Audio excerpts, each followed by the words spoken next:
Welcome, everyone. My name is Chad Brecklin. I'm the city administrator here in Fitchburg. Thank you all for coming to our meeting this evening to discuss some data collection and other considerations regarding Pembroke Drive. I do want to introduce both of the alders who are in your district, Alder Gerhardt and Alder Jetzer. They are obviously joining us this evening and will be available either during the question and answer session for specific questions, or feel free to walk up to them after the meeting and have a conversation as well. I'll have staffs introduce themselves also. Go ahead. I'm Ross Kaler. I'm the transportation engineer for the city. Captain Nat Harwick with the police department. I work with Ross on transportation and traffic concerns around the city. Tim Volker, director of public works, city engineer. Thank you. So what we hope to accomplish tonight is here on the board. Welcome. Well, we know there was a recent crash that obviously was quite serious in the neighborhood. So Captain Harwick is going to discuss the contributing factors and what the investigation found in regards to that crash. And at some point, Ross may discuss whether or not there were any engineering considerations regarding that particular crash. We'll look at the traffic study data that has been conducted over the last few years on Pembroke Drive. And then we'll also take a look at the traffic data that has been collected in regards to other areas of the city and how that might look in comparison. And then we'll also discuss how we utilize that data as we make decisions and ultimately make recommendations to the Common Council on how to deploy the limited staff capacity as well as financial resources. So with that, I will turn it over to Captain Harwick. Thank you, City Administrator Brecklin. I have a very brief overview of the traffic crash that occurred on April. It rightly collected a lot of thoughts and feedback and kind of punctuated some concerns that have been expressed here. So I just want to cover some topics related to it.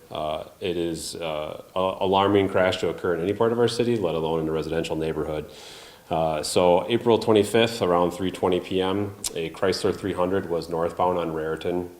It failed, what we believe completely failed to stop at the stop sign and continued on to Pembroke, striking a Kia SUV that was westbound on Pembroke.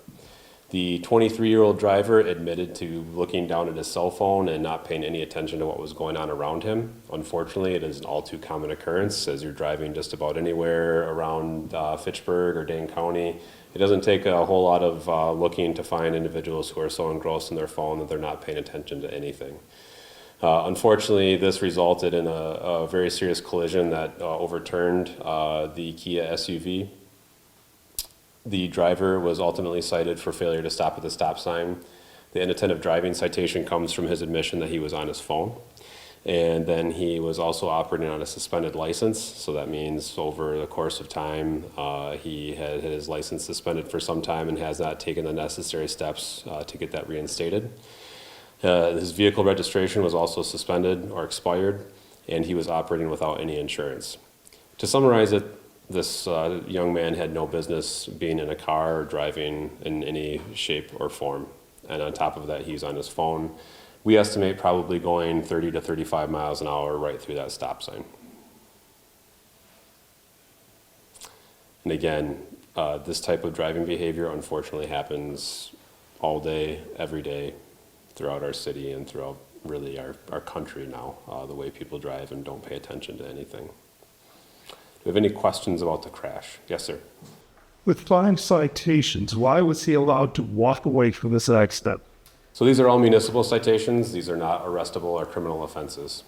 And these are municipal citations that are handled through the Fitchburg Municipal Court.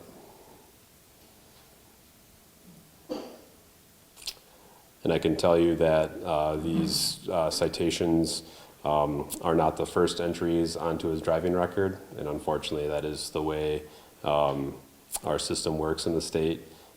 Individuals who have suspended or revoked driver's licenses essentially are able to keep on driving. They're not, it doesn't amount to jail time for these individuals. Other questions? Yes. You're talking about it's very common occurrence, people being on their phone.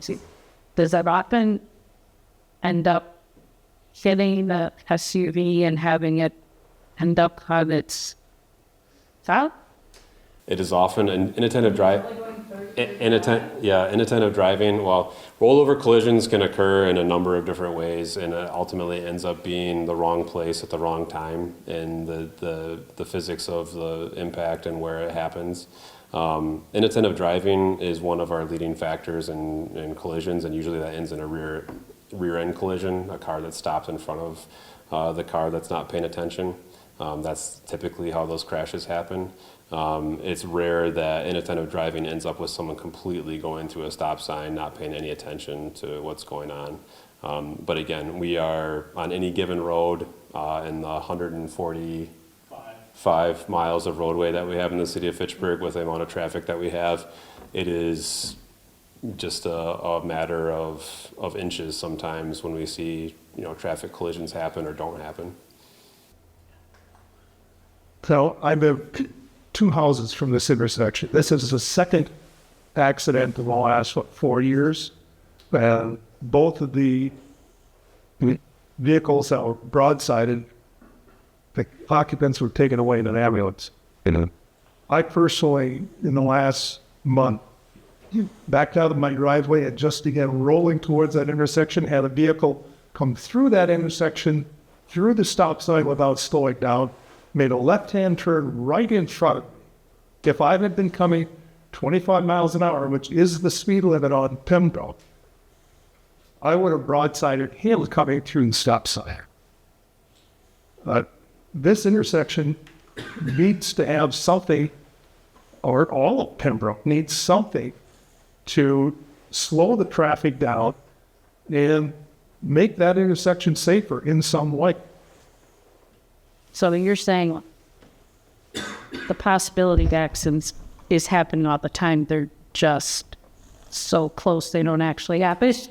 As he said. It's not being reported yet. I came down Pembroke. I live on Ledgemont, and I was coming down Pembroke, and a school bus was stopped at Rear Tan, and if I wouldn't have slowed down, I would have been hit by the school bus going through the stop sign. So I would suggest maybe a 4-way stop sign. We'll talk about some of the potential issues related to the intersection here and some of the data that we collected. I'm going to leave that to our transportation engineer. Do we have any other questions about the crash? Do you have any information on how fast the kid was traveling? Probably within the speed limit. I would have very, very close to it. If I had any other information to indicate otherwise, I have nothing to indicate. It's very possible it's traveling below the speed limit, but not any indication of speeding. I looked at their camera. It's I go faster before and they come. But I was the driver. I was not speeding. I was probably under the speed limit. And so there's a 4-way stop right before that intersection too. So, I mean, Go in that direction, it's pretty hard to. yeah. Good. I wasn't going to out the driver here, but I knew that she was present. I have to mention, I lived 2 doors down from the intersection for over 30 years and witnessed numerous, everyday times where people run the stop sign. Usually it's in the mornings and usually it's in the afternoons. And there's also kids that are riding their bikes. They come down Pembroke, down the hill. It's really fun to fly down the hill. I'm sure they're not paying a lot of attention to what's going on, at that intersection. But there is the possibility that a child's going to get hit one day. It's going to happen sooner than later. Fortunately, it hasn't happened, but the neighborhood is becoming more and more populated with children. Like the old folks are moving out, the new folks are moving in, which is great. But just the other day, there were 5 girls riding their bikes down the road. They were coming down Pembroke as fast as they possibly could. They were just having the greatest time. But again, I couldn't help but think, oh my God, I don't know who their parents are, but I hope to God they're going to be okay, because it's just mind-boggling how often you see that. Running the stop signs constantly, and it really is no exaggeration whatsoever. You know, I'm retired, so I got an opportunity to sort of watch things around the neighborhood, which is sort of an idle thing to do, but a lot of observations. And so I hope that something will be done, at the minimum, a stop sign, 4 ways. It just absolutely has to happen. And I may be overstepping the whole meeting here with what the conversation is going to be, but it's imperative that something get done. So I hope that the powers to be will get in action and take care of it appropriately, so that everyone will be satisfied with what the decision was. Thank you for your comments. I'm going to defer to our transportation engineer, but I can tell you, in the 10 years before I took this very glamorous job of sitting behind a desk for the last several years, I can tell you I spent 10 years out on the road responding to neighborhood traffic complaints, and I can't tell you a single stop sign where there's regular compliance. It doesn't take, if you were to pick any stop sign in the city of Fitchburg, or really any community, and sit there and watch all day, you would see very low rates of compliance. I want to mention one thing. This is Pembroke Drive that we're focused on. It's Pembroke Drive that really matters. And the generalization of, yeah, well, that's an everyday thing. I don't settle for that. That's not, I'm worried about our neighborhood. I'm worried about our residents. I'm worried about the fact that someone is going to get killed someday. Thank God you weren't killed. But the kids in the neighborhood, there are many, many, many more kids than what there used to be. And so to take that as a generality, to take that as, well, it happens everywhere, I don't settle for that. No one's suggesting that anyone settle for that. And what I'm suggesting is that stop sign compliance and installing a stop sign are 2 different things here. And we're talking about driver behavior. And I think Ross will talk a little bit about the fact that most of the people that are driving through that stop sign are residents of the neighborhood. There is very little traffic that is coming and going through there that is not. And so has that been concluded, that it's residents of the neighborhood that are Yeah. We'll talk about that data here. I'm just making the point that when we talk about installing and modifying, improving traffic safety and modifying driver behavior in the environment, one of the components that we need to discuss is how the neighborhood itself is driving within that neighborhood. So Ross will talk about that. Do we have any other questions about the crash itself? Similar, do you have any data on the intersection of Richardson and Pembroke? Do you have crash history there? We have crash history for every part of the city here. I don't know that we have it pulled together for this presentation. I can look that up while you're presenting. Any other questions related specifically to the crash that occurred on the 25th? I have one. The driver, the car, was he a resident, a local?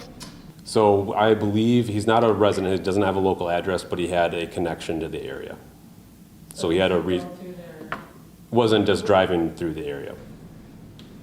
So did he say where he was going? Was he? I can tell you that it was a local, I believe that there was a local destination involved there. Any other questions? Otherwise, I'll kick it over to Ross to talk about some of the data.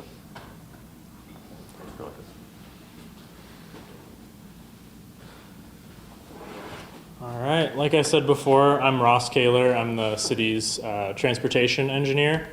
And I'm going to talk about some of the studies that we've done both on Pembroke Drive and Raritan and throughout the city. So first of all, in August of 2023, we did a speed study on Pembroke Drive. It might be a little washed out on the screen, but the location was about halfway between Marledge Street and Raritan Road. and this was going eastbound.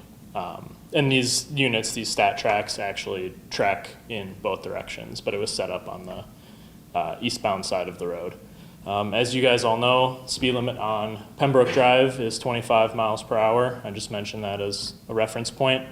In this speed study, we found that the average speed was 29.1 miles per hour, and the 85th percentile speed was 32.5 miles per hour.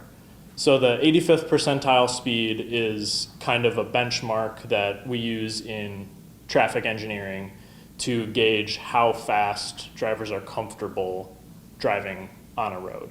And 85% of drivers are driving slower than that 85th percentile speed. So there's only 15% of drivers going higher than 32.5 miles per hour. And then these stat track units also pick up the volume of cars per day. So our average volumes on Pembroke, for weekdays, it's 331 vehicles per day. And including the weekends, it's 313 vehicles per day. So obviously the amount of people driving goes down a little bit on the weekends when people aren't going to work and dropping their kids off at school and stuff like that. This next slide is the Raritan Road speed study, which we did basically immediately after the crash that Captain Hartwick was talking about occurred. This was in May of 2024. Same speed limit on Raritan Road, 25 miles per hour. The average speed there was 26.5 miles per hour, and the 85th percentile speed was 29.5 miles per hour. So a little bit slower than on Pembroke. And the location for this study was just about 1 block south of the Pembroke Drive intersection. Obviously, we can't do a speed study right at an intersection with a stop sign because the vast majority of people do stop at stop signs or at least slow down. So we would not get good speed data. So we did this down at the intersection of Raritan and Restal because Raritan is the through street there. Restal has a stop sign, but Raritan does not. Yeah. In a speed study, what kind of equipment is used? So we use these units. This is, the brand of this is a Stat Track. That's the model name. Basically, this uses Doppler radar to track both lanes of a 2-lane road, so it can track vehicles coming at it and going away from it, and it gets accurate measurements for both. What is the unit hooked up to, mounted to? It's mounted to an existing pole. So on the Raritan study, there's a streetlight post right there. That was another reason why I picked that intersection, because it had a pole to use.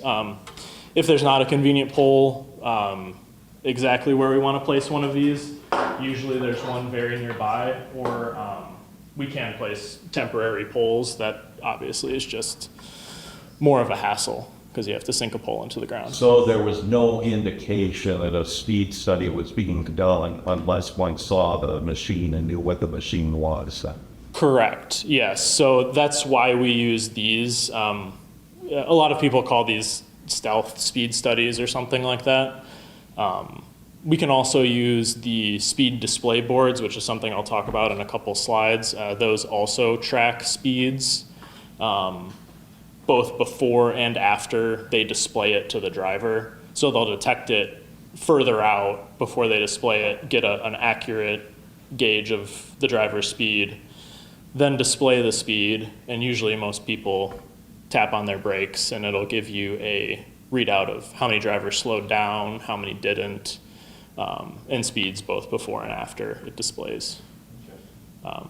But yes, like you said, we try to use these stat track units that don't display it for these type of speed studies. And then getting back to the Raritan study, the average volume on Raritan is 339 vehicles on weekdays and 316, that's the average over the full week. So almost exactly the same as on Pembroke. And one thing I want to mention about these volumes are in general very low. At the peak hour of the day when we see the most traffic, on Pembroke, that's from 4 p.m. to 5 p.m. And on Raritan, that's from 8 a.m. to 9 a.m. We basically see less than one car per minute on both streets. So on Raritan, the maximum we see is a car every about 2 minutes. And on Pembroke, it's a car every 90 seconds about. So the volume, what time was the study done? So for Raritan, the unit was placed on May 1st, and I took it down on May 11th. So that's 10 days of data. So it's a complete day then, the unit? Yep, it averages over however long we leave it out for. So a week is the minimum that I usually try to do, because obviously you get fluctuations in the data day to day. So if we get a full week, we get a good picture. And then the Pembroke Drive study was from August 8th to August 16th, 2023.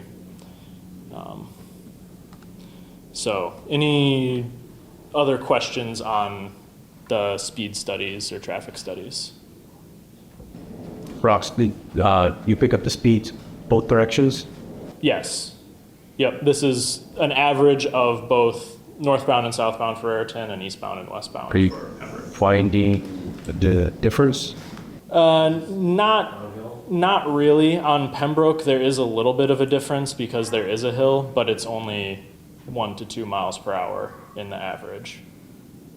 So.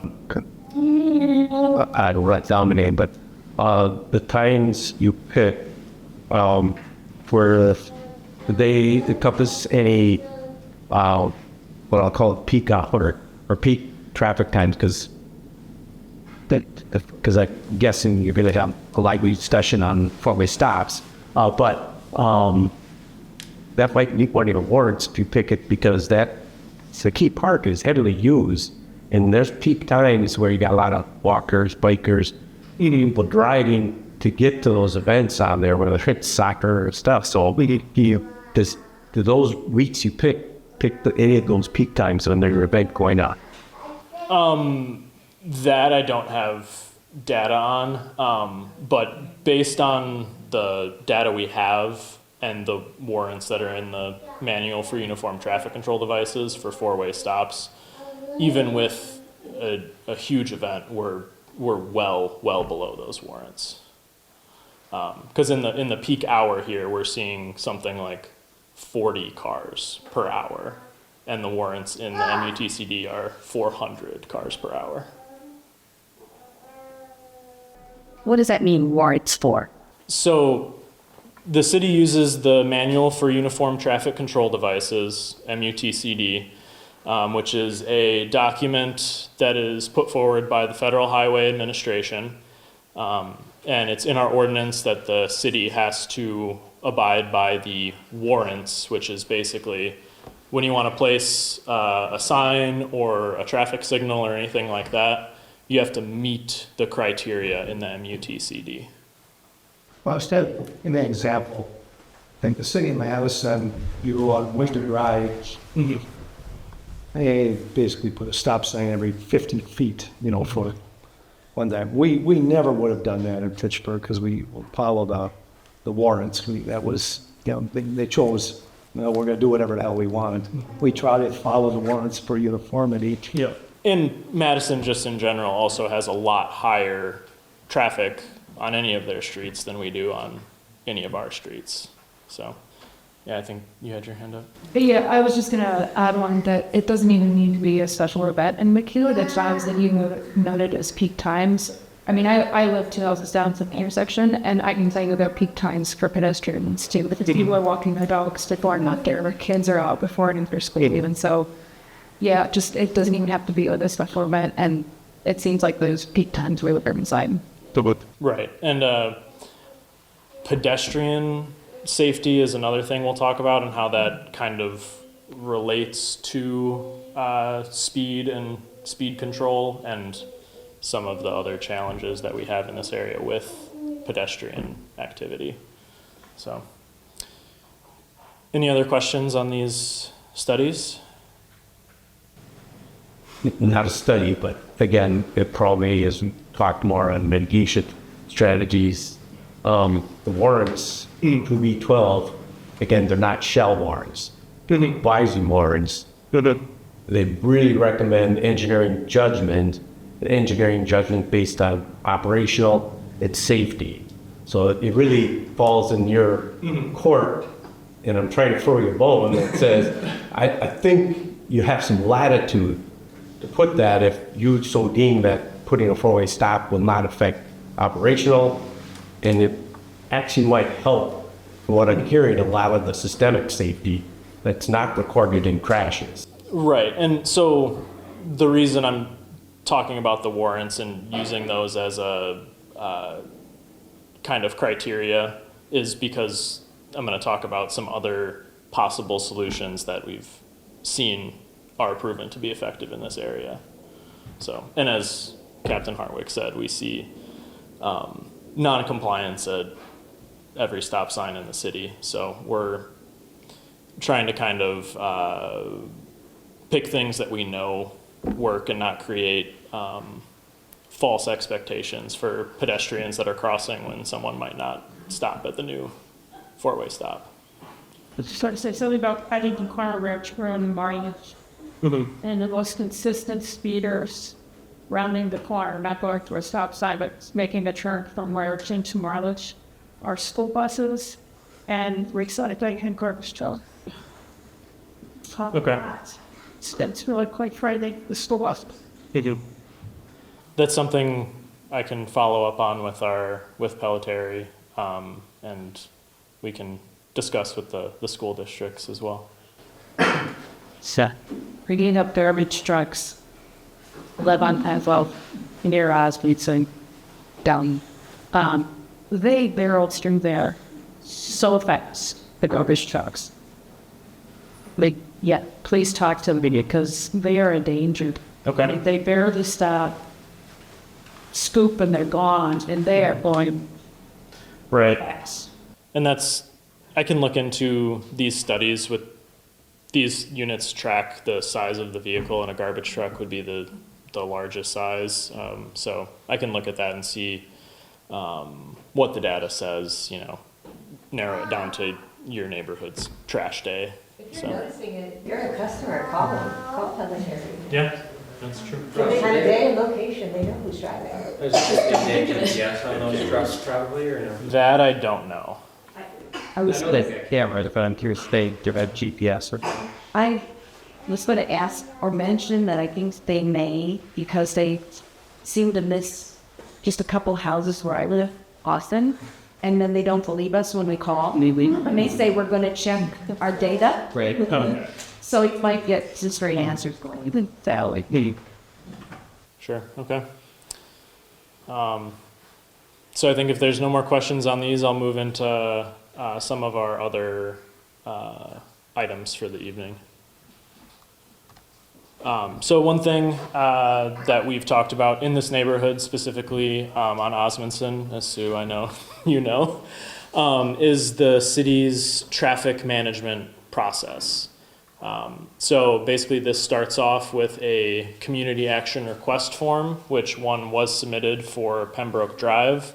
That community action request form is basically a petition to show the city that the neighborhood is interested in something happening with traffic safety in an area of the city. So basically, once the community action request is submitted, then we move into phase 1 of the traffic management process. The minimum volume of vehicles for phase 1 is 200 vehicles per day, which, based on those studies I showed, are met in this location with more than 300 vehicles on both streets. Posted speed limit needs to be 35 miles per hour or less. We meet that criteria, and the functional class needs to be a minor collector or local street. Both of these are local streets. So after the community action request, we looked at these phase 1 criteria, and moved into that phase of the traffic management process. And basically what we did for phase one was put up a driver feedback speed display board, which shows you your speed and LED lights. And like I said, it does track speeds before and after. So just kind of moving forward in the traffic management process, there's a second phase after phase one. Phase two starts when staff determines that phase one is ineffective, which I'll talk about that one in a minute. And the vehicles per day on the street need to be between 500 and 3,000. That's basically to ensure that the city can prioritize higher volume streets in this process, because phase two is where we get into the expensive solutions that involve changing the roadway. We also need an 85th percentile speed higher than 30 miles per hour, which from the Pembroke study we do have, and then score 30 points or more on the traffic management process score sheet, which I'm not going to get into tonight, but it's just one of the other criteria we have. So like I said, we started phase one of the traffic management process, which was putting up a speed feedback sign. This speed feedback sign has been at the intersection of Pembroke and Marledge, and it's been facing westbound, which is the speed feedback signs only collect that in one direction because that's where they're displaying the speed. It was up starting in November of 2023, and the data I have here, it goes until April of 2024. So that's 5 months of data. Speed limit's still 25 miles per hour. With the speed feedback sign, these numbers are after it displays the speed. The average speed is 18.4 miles per hour, and the 85th percentile speed is 24 miles per hour. So these are a lot lower than the uncontrolled speeds on Pembroke. So like I said, I was going to talk about solutions that we think could work permanently here, and this is one of them. I'm going to skip one slide and then I'll go back to it in a minute. So these are some of the criteria that we use for our decision making in the city, even outside of the traffic management process. So for an all-way stop, like we've already discussed, we look at the MUTCD warrants and the applicability at an intersection. If it's somewhere where we think there's going to be low compliance, we try not to put a stop sign, an extra stop sign there. One other solution that I've talked to a few people about is something like a mini roundabout or a traffic circle. The main criteria there is cost. Those are a lot more expensive than stop signs. Those cost about $20,000 a piece. And then also traffic volume. You can get some of the same issues as with the stop sign. If people aren't used to seeing other cars in the intersection, they may not be paying attention and just go through the roundabout. And then the other one is the speed display sign, like I've talked about. We look at the effectiveness of that sign, which from staff's perspective, those are effective in this location. And then the road geometry, they're most useful on straight pieces of road that don't have curves or anything like that. The driver needs to be able to see the feedback to actually use it. And then the other thing that guides our decision making is thinking about Fitchburg, our city as a whole. Like we said before, we've got 145 miles of roadway. Pembroke is about half a mile of roadway. We've got 35 square miles of city. We have 600 crashes per year. 170 of those are at intersections. So just to kind of give you a perspective of the scale of this issue that we're dealing with. And then 95 of those crashes that we have per year result in an injury. All the other ones are just property damage crashes where somebody rear ends or sideswipes a parked car, hits a mailbox or something like that. So we use that kind of thinking to guide our decisions and try to prioritize our most dangerous intersections where we see the biggest issues, which I'll get into on the next slide. Yeah. You may be not one of them all, but I don't see anything like speed bumps. And is that something you consider? Yes, that is something we consider. The criteria for those is basically that the average speed is low enough that we can actually control speed with speed bumps, and they're most effective on straight stretches of road as well. So I was focusing on kind of intersection-based things in this case. So. Sure.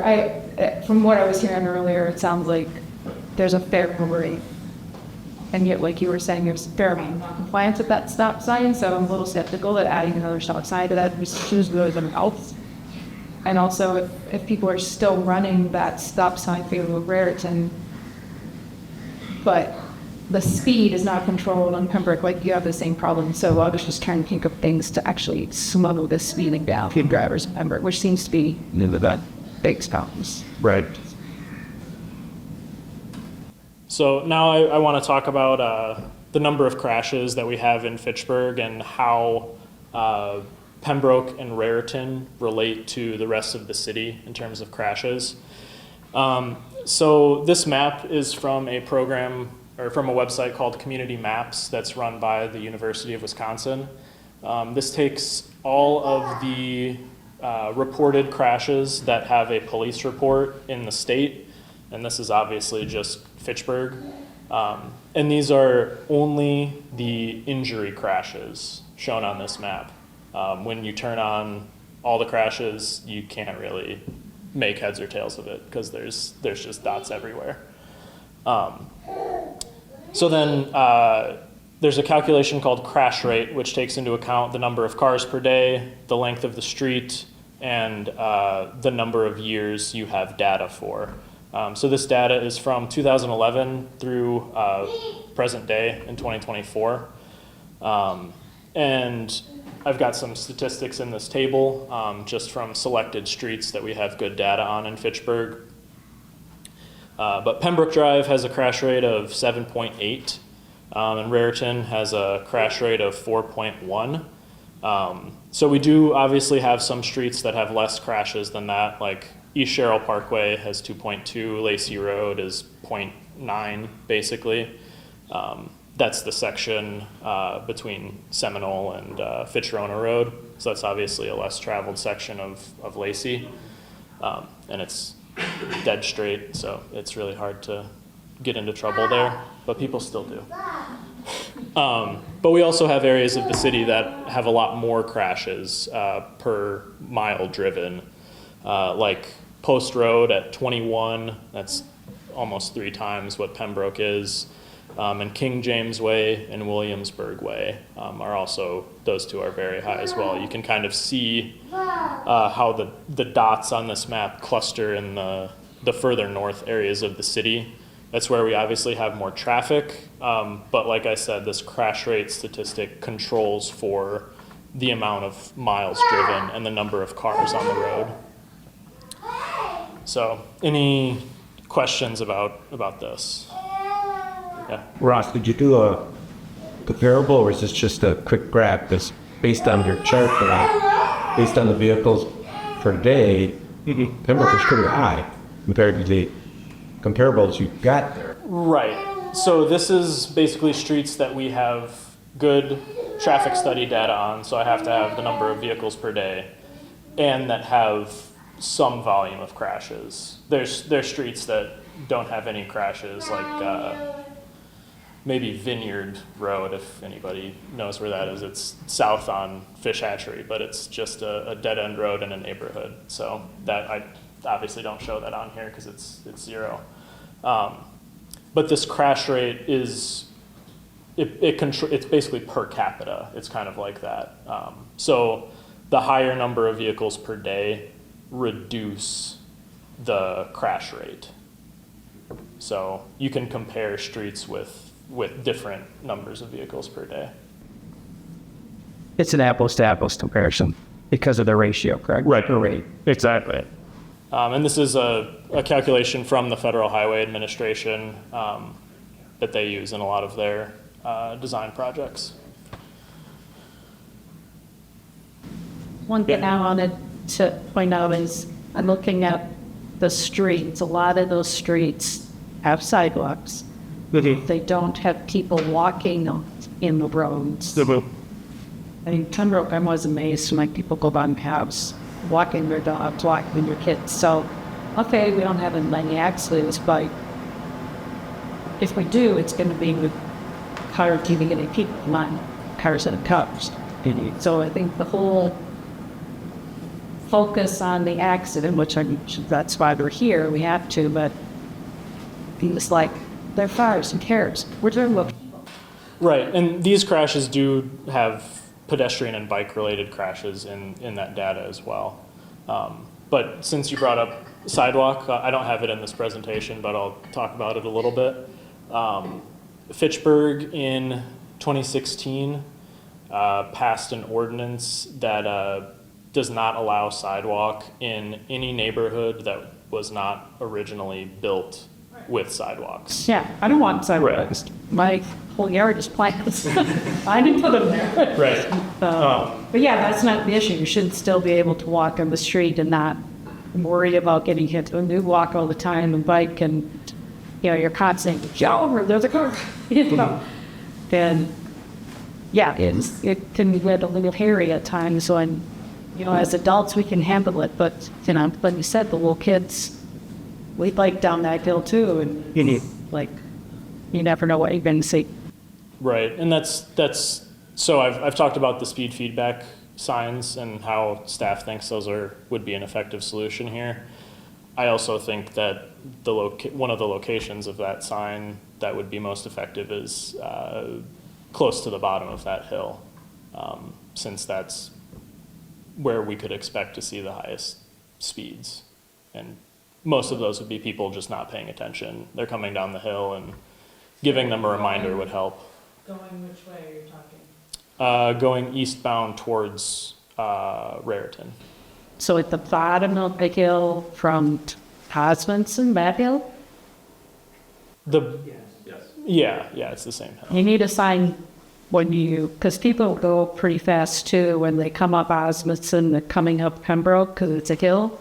It's like, and they're going over that hill, so you can't see anything beyond that hill. So you almost need something on the top to say, slow down the hill. And They're not going to be reaching their peak speed at that point, though, is the unfortunate part. If we're trying to be efficient with the use of that sign. So an extra speed limit sign may be helpful there, but I don't think that they're reaching the peak speed until they get down towards the bottom of that hill. In that case, would probably help slowly now. Right. Yeah, and that placement is something that, if that's the direction that we decide to go, that's something that staff will discuss with alders and administration and place that where we believe it'll be most effective. So with that, I've got a link for more information on our traffic management process. We have a good webpage on that. This QR code also gets you there.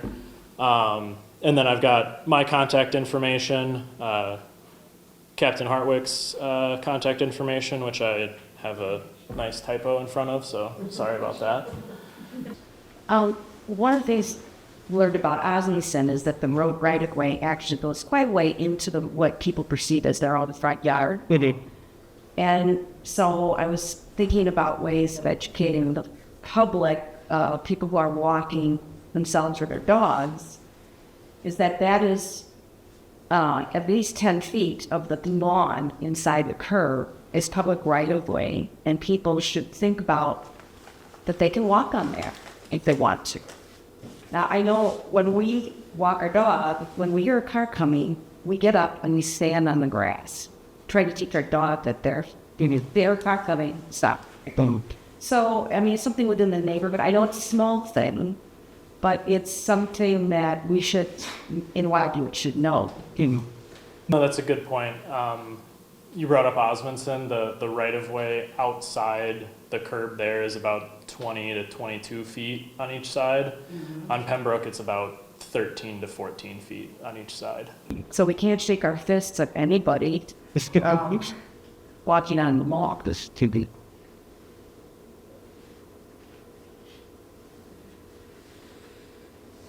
Any other questions? Yeah. Ross, have you done any volume counts based on bikes and pedestrians? So we have not. We don't have good automated counters for bikes and pedestrians. But that is something I'm going to have. We have summer interns right now, so I'm going to have a lot of pedestrian counts for Henry, is the transportation intern's name. So generally we do like peak hour, morning and evening, and then around lunchtime, or if there's another peak time that we know we'll have high volumes, we'll pick that time for pedestrian counts. But I still would be interested in what crash history you have at Richardson and Pembroke.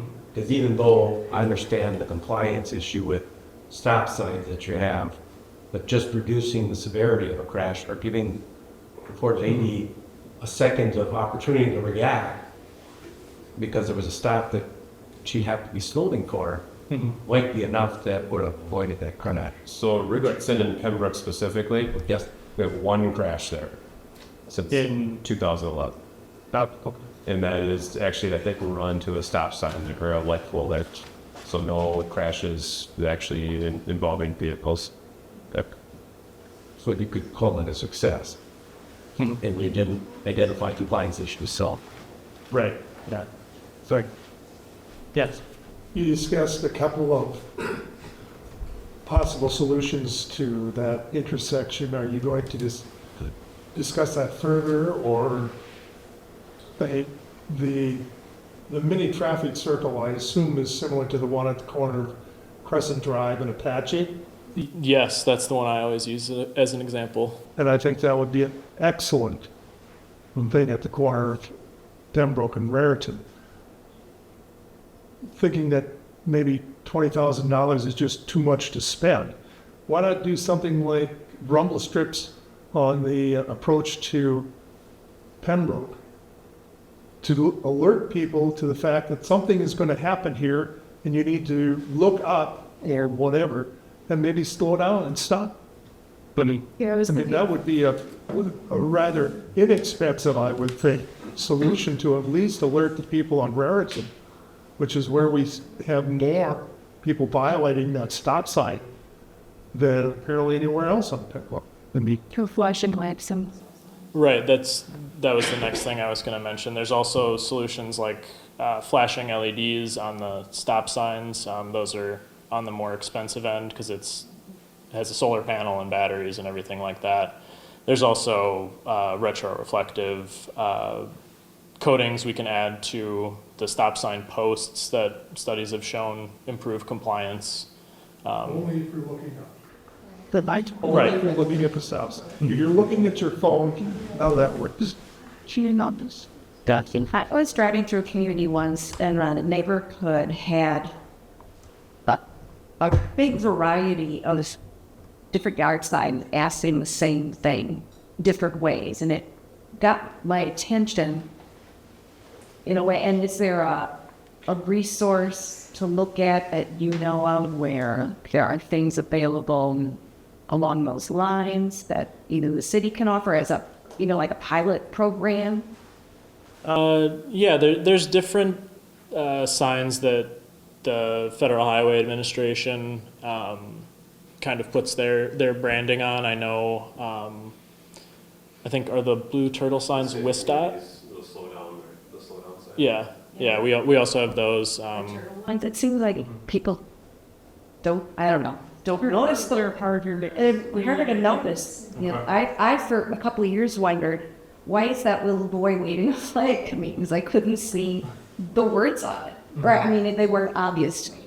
The other just thing to offer, thinking about, I live near the Wildwood entrance at Osmondson and Lacey, and that's our one opportunity over the Wildwood side that we can put something there. And I just thought of but I think people need to realize that we live here we're not just their route to get where I going. I want to go. So, whatever. So then drive 25 and live here. It's a big long sign. We could put something up there and, maybe people ignore it after a while, but it's a reminder that it's not just what's going on inside your head, inside your car. It's everybody else. So it's an idea. That would be more, something the neighborhood. Yeah. Right. Ross, you probably looked at it, or maybe the captain noticed it, but it looks like the southwest quadrant, the vision triangles, compromised. Big tree, bushes, and that you're looking uphill. So We just drove by there today. I never noticed that before because I never come from that way. Yeah, I did. I did look at that intersection, and that tree does block part of the vision triangle, but it kind of depends on where you're stopped, and it doesn't block the whole thing. And the top of the hill is basically, I forget what the actual distance for a 30-mile-an-hour design street is, but the top of the hill is basically right at that sight distance. So that tree does block part of it, but it doesn't block all of it. But that's something we can look at. Bushes and everything blocked it also. Right. It was blocked. We were just real better. Okay. That's something we can take a second look at. Since you're there.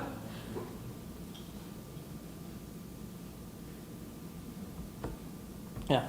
Have you considered any kind of infrastructure that would, or even citizen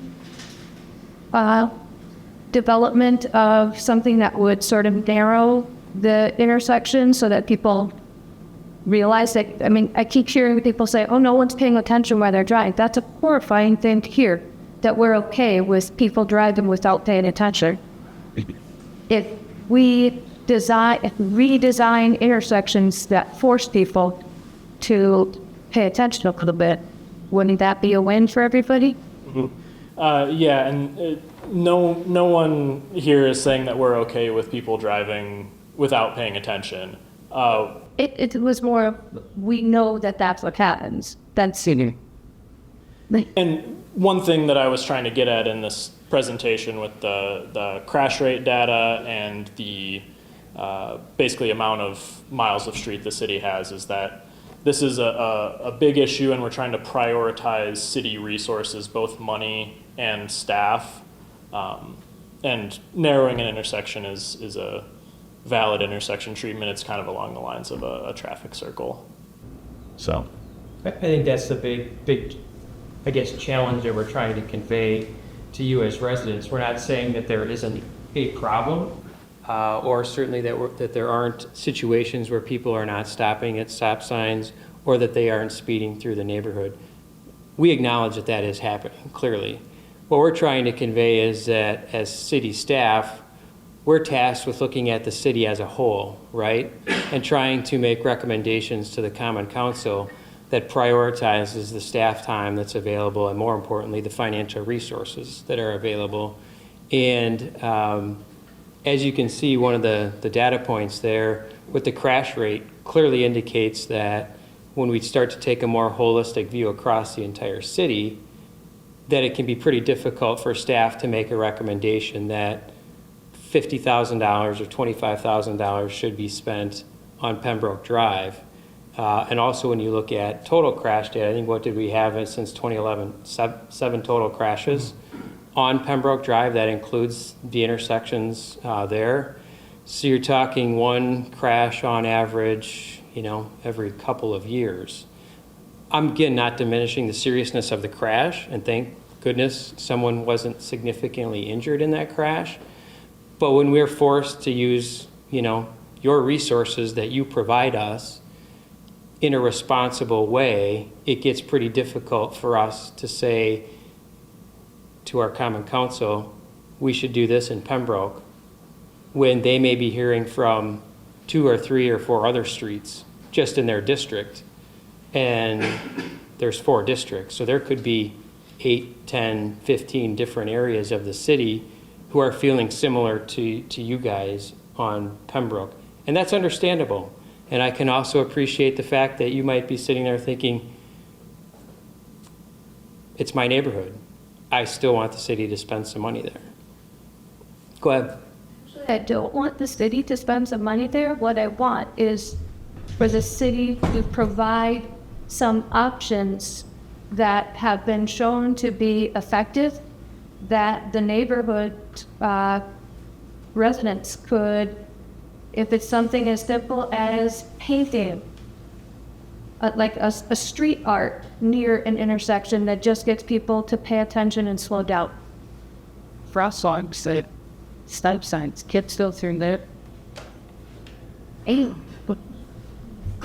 Yeah, I feel like, and I completely appreciate the position you all are in at the city, and I can appreciate needing to use the data that you have. But again, like Randy was saying, my fear is that the conversation is a little bit of a red herring at this point, because we've been in the neighborhood since 2018, and just in the time since we have been there, we have seen the number of families again skyrocket on that street.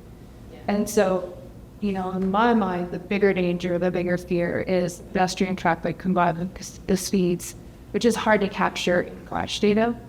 But the other consideration is, like, I mean, we live in Wisconsin, right? And then in December, it's dark at 3 o'clock the afternoon, and there aren't lights on that street. So you have the same number of pedestrians walking their dogs, walking their kids, you know, to the park in the north.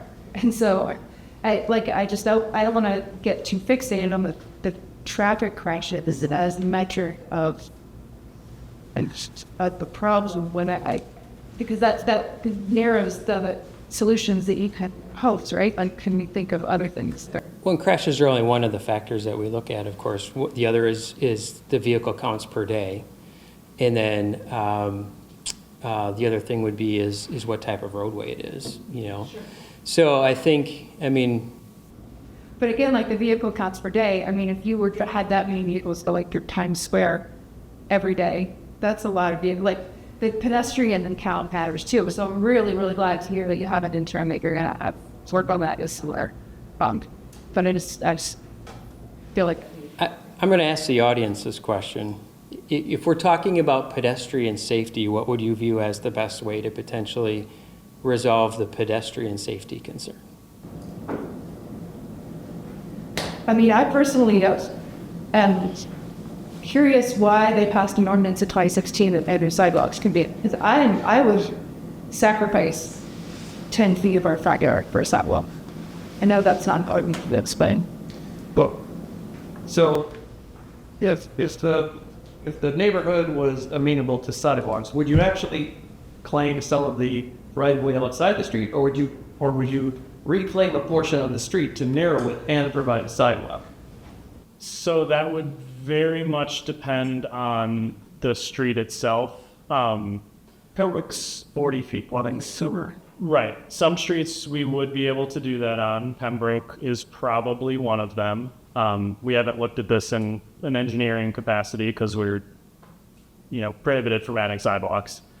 But it does cost significantly more to add the sidewalk within the footprint of the street than to just add it outside the footprint of the street, because you have to move the curb and gutter in and regrade everything to bring that area back up to the right height behind the curb and gutter. But it does obviously not impact yards nearly as much. So it's a possibility, and it would depend on the financial resources devoted to that task. Now, there's those storm drains out there on Pembroke. Yeah. Are there? Or they just redid our street. No, well, right, but Wildwood was developed without storm sewers. Everything was moving above the streams of gravity down into Wildwood Park or in this place or that place. And they only added storm drains in the park 10 years ago or so, because the water would always overshoot the apartments like the neighbors. But so I'm just saying that might not be a cause on specific to Pembroke They don't have storm sewers there. Nobody's going to. Well, even if, you still have to move the curb. Yes, the curb still has to go in, but Yeah. you're not repiping underground if there's no pipes. Right, and honestly, we'd probably leave the pipes in place and we'd just move the drains down.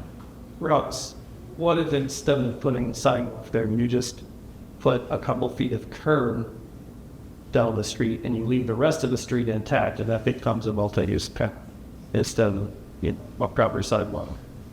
That's also a possibility, but also doesn't cost as much as sidewalk, but it's still a significant cost. Sure.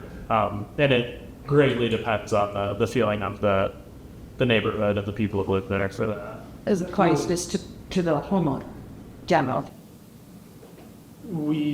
That would be the most likely scenario. Obviously, the council can make other calls on that, but that would be the most likely scenario that traffic improvements outside of being, further justified through data and best practices would be assessed to property owners. And one comment I would make that while a curb may be possible, we would also want to figure out how the maintenance goes. I mean, we obviously, assuming that the city highway department would be the ones responsible potentially for plowing that.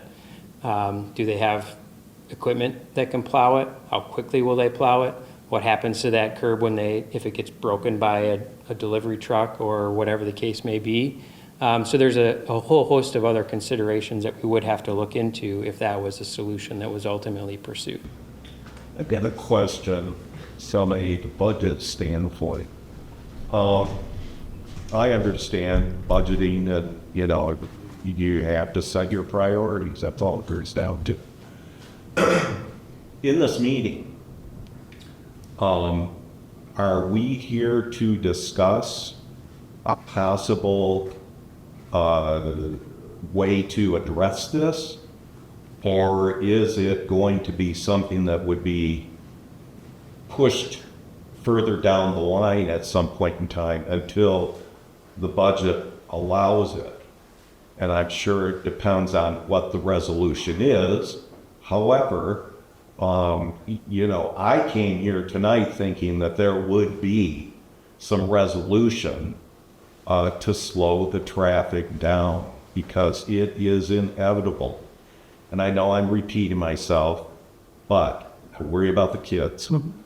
There's signs up on Pembroke's, and I'm not sure if it's the neighbors that have put them up or not, but, saying halt, go slow, and so on and so on. I suspect that's probably not working. I wish it would be, but my gut is that it's probably not working. So my point being is this discussion tonight to come up with a resolution to perhaps pass by the board and have something implemented? Or is this just a long-term type thing?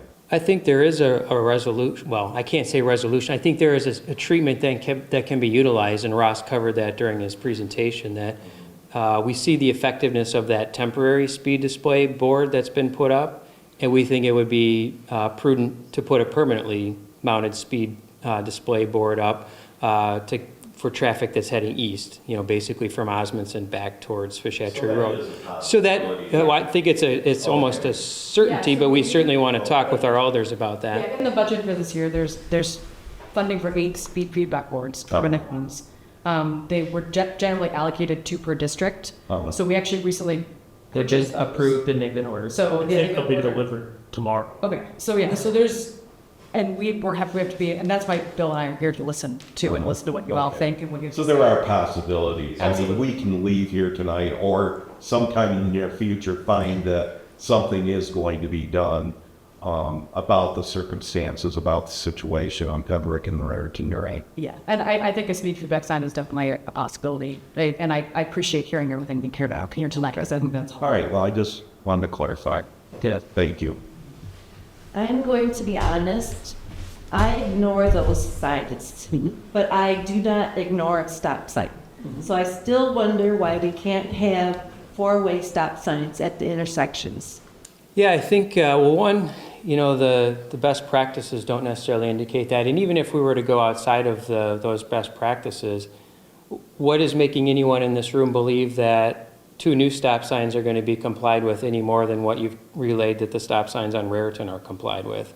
And I'm not an engineer, but when I look at those vehicle per day counts, because they don't vary a ton, it tells me that it is folks who live, basically within the neighborhood or generally in the very near vicinity of the neighborhood. We're not looking at, thousands of cars per day going through Pembroke Drive. So what we're seeing more than likely is that the folks that this gentleman has pointed out who are not stopping at the stop sign at Raritan are likely folks that probably drive through there quite regularly, perhaps multiple times a day, and are making the conscious decision not to stop. So I guess the question that I would pose is why do we think 2 more stop signs are going to change that behavior?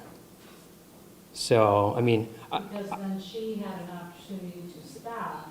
So what if she would have felt that a false sense of security that because she has a stop sign and she didn't immediately see that car that was coming at 30 miles an hour that might have been up the block a little bit and started to enter that intersection thinking that they would stop? They'd stay for, because I stopped and stop signs, as many people do in the neighborhood. Right. Just being aware of my surroundings and looking. If I can see they're not slowing down, I'm going to be aware of what I'm doing. I would feel much safer. Agreed, that may be your behavior, right? That doesn't necessarily equate to everyone's behavior. Do you think it increases the odds That the accident won't happen if you have people coming both directions that are forced to stop. It all depends on timing. There's still crashes that happen at 4-way stop intersections. So it just depends. In some situations, yes, it absolutely might prevent a crash.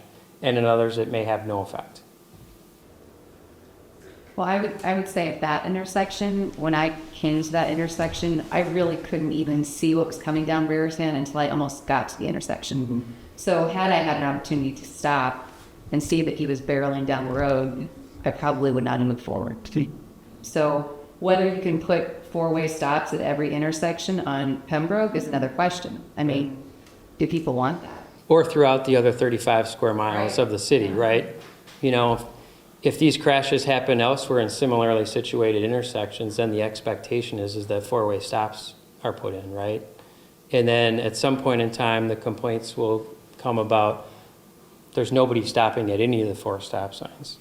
Or vehicles are accelerating loudly away from those. And I think, we won't even get into the amount of resources there are, so, yeah. nobody ever stops at stop Right, signs? right. It's ultimately, I think that we're trying to make the point here, in having dealt with neighborhood traffic concerns for a number of years, often we only come together when there's an incident.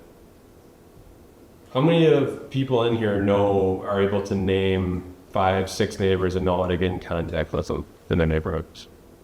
Okay, that's higher than most neighborhoods. I go and do a lot of neighborhood meetings, and people can't even recognize another neighbor And so I think you have a higher degree of concern and care. Obviously, you're coming out to this meeting to talk about all your neighborhood. You're concerned about it. You've mentioned that the neighborhood's changing with younger families. That's happening across the city in a lot of our traditional neighborhoods that have been here for a long time for a variety of reasons. That's happening. And so we look at how that neighborhood was designed, how those streets were designed, may not be the desire and wishes of the current residents or the majority of the current residents there. But ultimately what I'm trying to get at, whether it's a crime problem or a traffic problem, these things start at the neighborhood level with your neighbors and influencing that behavior. Now, if Pembroke Drive is a street where cars are coming from Stoughton to get to work or coming from other parts of the area and they're completely disregarding your neighborhood, and so your comment about indicating that, hey, this is a neighborhood, you're coming into a neighborhood. A lot of people get into traffic crashes near their home because they're letting their guard down. A lot of people stop paying attention to stop signs or other traffic guidelines near their home because they drive through it every day and they say, man, the last 100 times I've driven through here, there's never been a car coming. There's never been something happening there. And so when we look at improving the safety of the neighborhood, that really starts with the neighbors. Whether that's calling in crime, whether that's calling in garbage trucks that are speeding, letting us know about those problems before it ends up in one of these types of situations. Go ahead. So when we talk about effective campaigns and getting things and getting people to change their behavior, signs actually have been shown to be, yard signs have been shown to be an effective solution. Now you can't just put a yard sign up and let it sit there for 3 years and expect that it's going to have the same impact 3 years later. But changing people's routines, making people pay attention, forcing people to pay attention, that changes people's routine.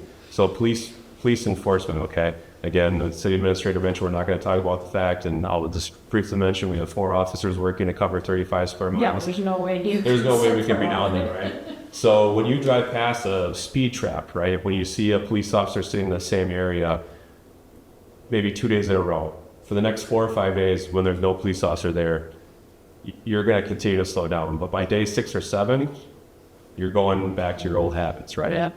So again, same thing kind of goes when you put in a new sign like that. When you see those new signs go up with the flags on it, you see a lot of compliance.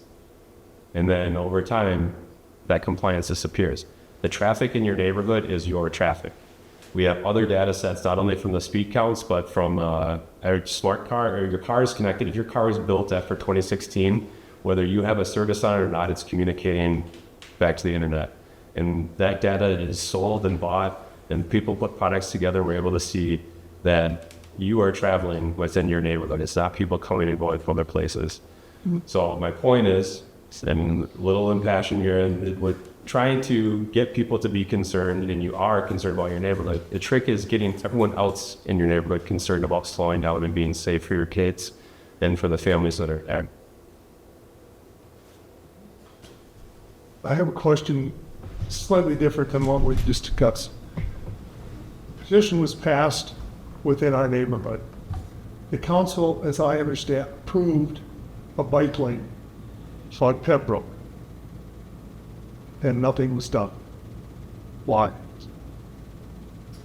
I'm not sure that there was full support for that, with the understanding that, I guess maybe full support is not the way to state that, is that that needed further engineering consideration and buy-in from neighborhoods, because that's the whole point of the traffic management process, is to help get buy-in from neighborhoods on what solutions might be implemented.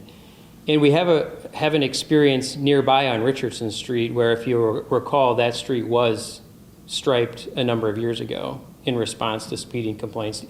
I see, you recall, right? Yeah. Because you're right. Yeah. They surfaced over it, and you wouldn't know it was striped unless that surfacing had come off. Right, and Ross has relayed to me that he still gets complaints from the neighborhood about that having been striped, and that it looked like a landing strip. And why can't we do something? Because now the markings obviously are kind of coming through a little bit in advance of the resurfacing or the maintenance that's going to be done. So that's the other challenge that we deal with here in the city, is there's not a one solution that even satisfies most in a lot of situations. But my understanding, by placing something like that on the street, narrowing the street, one way to slow traffic is to narrow the street. Absolutely. I'll say it.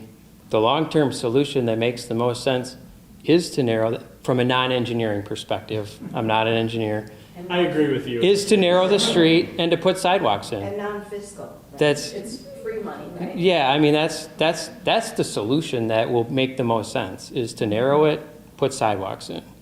But obviously, we're dealing with an ordinance, and there's a cost associated with that currently would be bore by the neighbors, right, or the residents. And, we've looked at it from an Osmondson Road perspective, and it's, roughly at least $80,000 a block. And I don't even know if that was one side of the street or both sides of the street.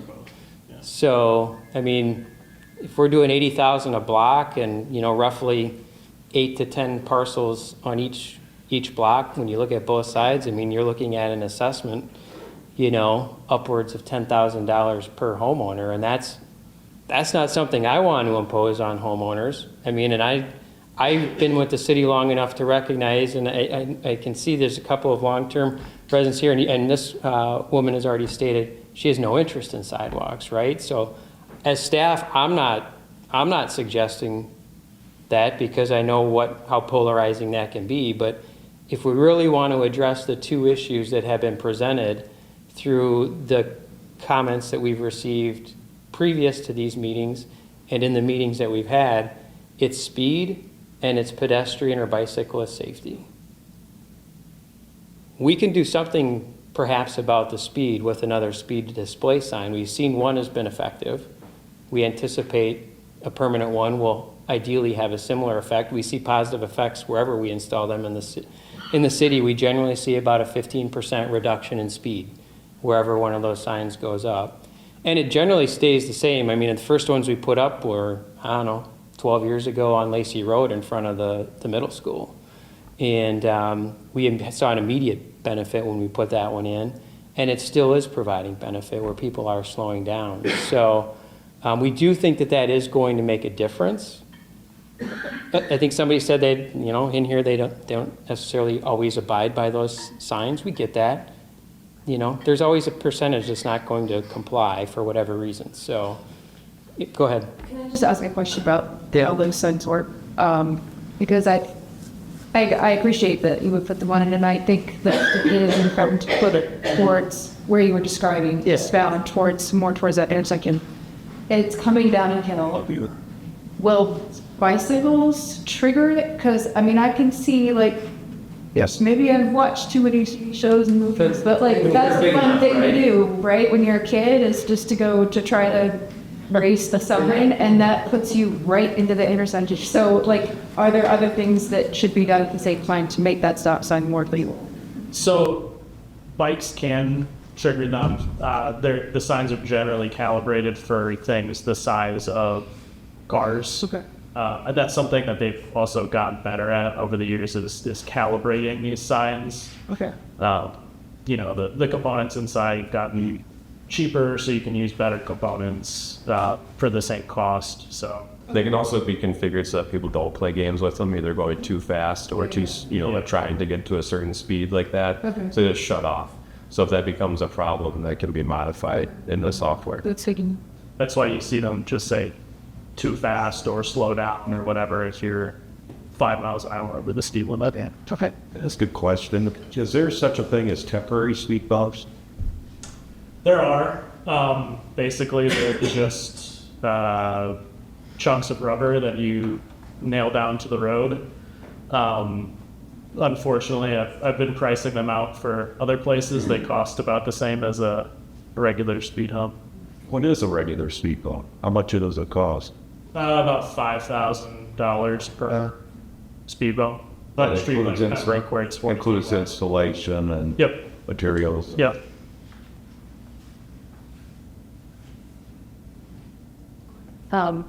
Walter Jensen and I respectful to disagree. We've been talking about the stripes on, maybe I haven't been quite so respectful. You disagree, Because we're doing some neighborhood outreach on Osmondson, the idea of stripes, I just wanted to address that, and it may very well give the impression of narrowing the street, and it might work beautifully. A concern that some of the neighbors have brought up as it's being talked about for Osmondson is that you are delineating a parking lane, and then after that you are delineating a bicycle lane, and then the center. And so now, where you normally have children and families riding their bikes along the curb, if they do it, they're told you are asking them to drive 10 feet closer to where the autos are. And if you teach kids in school to stay in the bike lane, you are doing all that, and it may cause problems. And then there are some neighbors who really think that the moment they see a stripe that people are going to want to drive faster. I don't know if that's truly, that's what the fuck I'm saying. So that was the one worry. Bring the little kids on bikes closer to where cars are being. Yeah, I'll say I think that's a valid concern. Moving things closer together invites more issues. Studies show that striping reduces speeds on cars. Right. Yeah. Why would you not put the use the parking as protection for the vulnerable road users instead of pushing them out into the street. So that is an alternate configuration that some places do use. The issue that you see there is then if you have a line of cars parked and the bicycles on the outside of those cars at intersections, it's harder to see bicycles coming out from behind that line of cars if you have a right turning car. So that's the issue there, is it hurts safety at intersections, but it helps safety on the straight parts of the street. Wouldn't it be logical to have no parking, like 2 or 3 car lengths away from an intersection anyway? So that would be sort of a non-issue. It does help. You still see some safety impacts even with no parking, 50 feet from an intersection. With that proposal, talking about having a bike path, you're parking on the street, like they have in Medicine have that. Yeah. That's Chase saying. So then you're pushing the cars out, narrowing your street in essence. Right. Yeah. Causing that coming. That's legitimate mitigation strategy. Well, Chad, I wanted to kind of address where you were going with it. And what the captain mentioned too. I don't think there'll be a one-size-fits-all. You always have to evolve and try different techniques because you're talking about driver behavior. What's the next technique we're going to try with it? And I appreciate the city, Ross, Tim, actually reintroducing this neighborhood comedy ability. I was very hopeful and excited about it when it came. The only thing I would recommend you do when you're looking at this, and I'm concerned about any neighborhood we have, is again that we look at the systemic safety. Too often we get so entrenched with the acute safety, how many crashes we have, the severity of the crashes, and then it takes one person on Sayin Road getting run over, and then we're putting $1 million fix in there, where we could be more proactive with it. I think some of the strategies identified, you just put some saw cuts in there, you add the reflectors, or it's a temporary or maybe a slower fix to do it. I like the speed signs, and you do get slower speed, but again, that just reduces the severity of the crashes. I think what we're missing in the systemic safety here, and you don't have the volume counts, but you just heard the neighborhood is turning over. You got a mix of very elderly that are taking the road, or you have very young on there. You got a park that's a destination point that you get a lot of folks. I threw it out there. I think you could put four-way stop signs. It meets your warrants. I think it meets A, D, and E. For sure, you can have, if you look at it from a systemic safety standpoint. You don't have the fatalities there, absolutely not. But you don't want that. No, that's not going to work when a kid gets run over. So putting a four-way stop, you may not hit ultimate compliance because we have it, but you slow down a severity crash. You identified that you don't have the crash history at Richardson and Pembroke. So it's working. You can look at it then after installing it and operationally if it's goofed something up, Ross, or you got your speed signs out there, you'll pick up if someone's actually not slowing down there. And then you can try a more aggressive approach to putting, a center island and stuff to try another strategy. But then it gives you time to build up your revenues to get at those more aggressive approaches. Well, and again, obviously we're designing streets now much more differently than the street was designed when Pembroke or any of the residential neighborhoods that we're talking about in the center of the city that have been around for 30, 40, 50 years. As one way to better improve roadway safety and mitigate to the best extent we can, those conflict points or potential crash incidences between motorists, bicyclists, pedestrians, whatever the case may be. And right now, there are a lot of residential streets in the same situation as Pembroke Drive with 300 cars. And in the case of Raritan and Pembroke specifically, 2 crashes in 13 years. That if we were to put four-way stops at every intersection in the city with 300 cars and 2 crashes in the last 13 years, there would be a lot of stop signs going up in the city of Fitchburg. And I'm not sure that that's what our residents are truly interested in either. So I think that's a huge challenge. And then we get back to, again, that whole compliance comment that, there aren't many people apparently stopping at Raritan. So why would we anticipate that they're going to stop at Pembroke? I don't know if you can make that statement when you haven't quantified it to say not very many are stopping at this. Well, I'm just wanting the feedback that was provided tonight. So, yeah, again, we don't have the data to justify that. You're jumping to the conclusion that automatically means stop signs everywhere. It doesn't. That's why you have your neighborhood traffic calming. When you have the next neighborhood that is bringing the issue, you're going to have the same type of discussions. If they all say, I don't want a stop sign there. I don't think anyone here said I want a stop sign at every location. They were stuck at this location. And you have the ability to do it based on engineering judgment. So I take the conclusion that you have to apply it everywhere and the city can apply it here. I don't think that's going to be the case.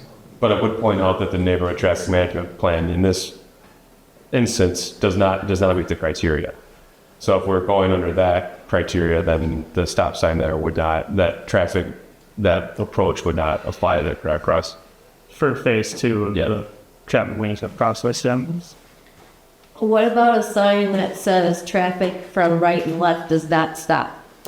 Because like I said at the beginning, I almost got hit by a school bus at that intersection that I was coming down Pembroke and the bus was going to hit me. I had to stop.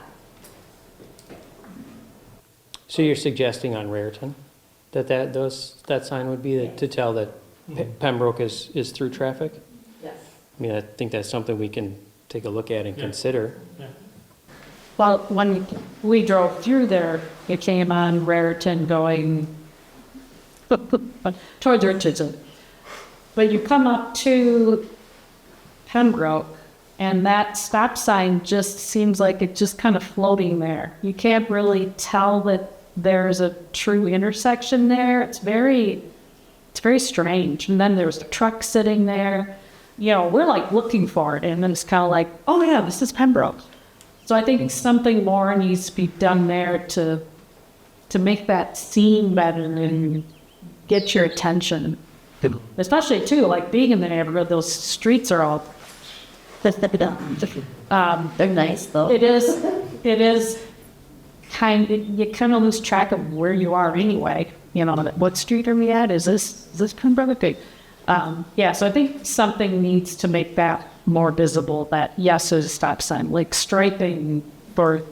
There's stuff like stop bars. Yeah. As we can do that we can like that too. Yeah, so there was a crash, and that should be enough to say, yes, let's put something on there to make it seem better.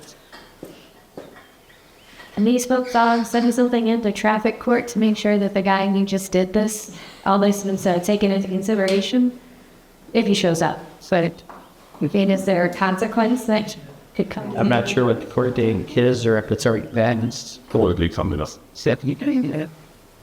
It's a lot of interest in this room for a group and so could channel what's. Yeah. Yeah. Apologize for being late. The rest of my family was here earlier. I live one driveway away from the intersection where the accident happened. To pass on my 5.5-year-old daughter. She's just learning to ride her bike. She really likes the playground on Pembroke. If that would have been her, she would have been flattened by pancake and dead.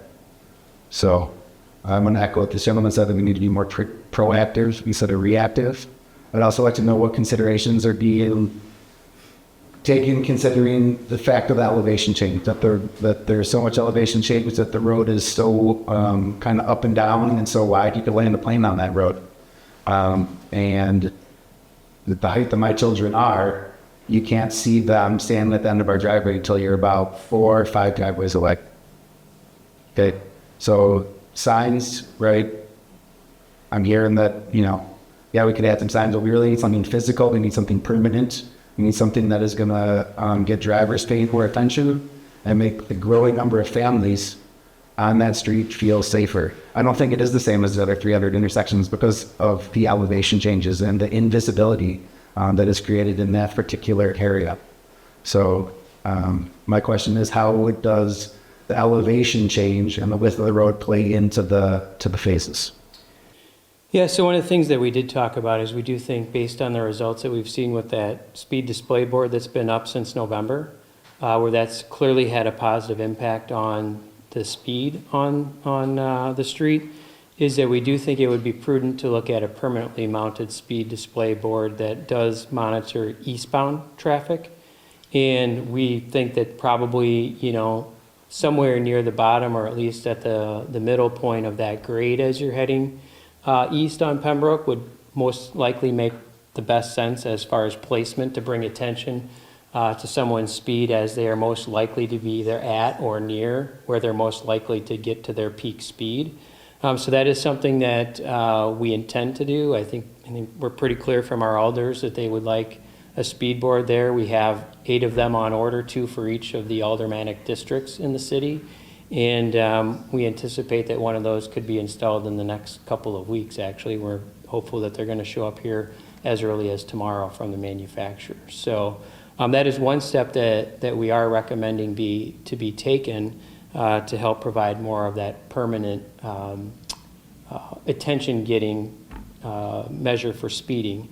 And as we've talked about, clearly the width of that road is one of the other considerations, and there are a whole host of roads in the city that are similarly situated.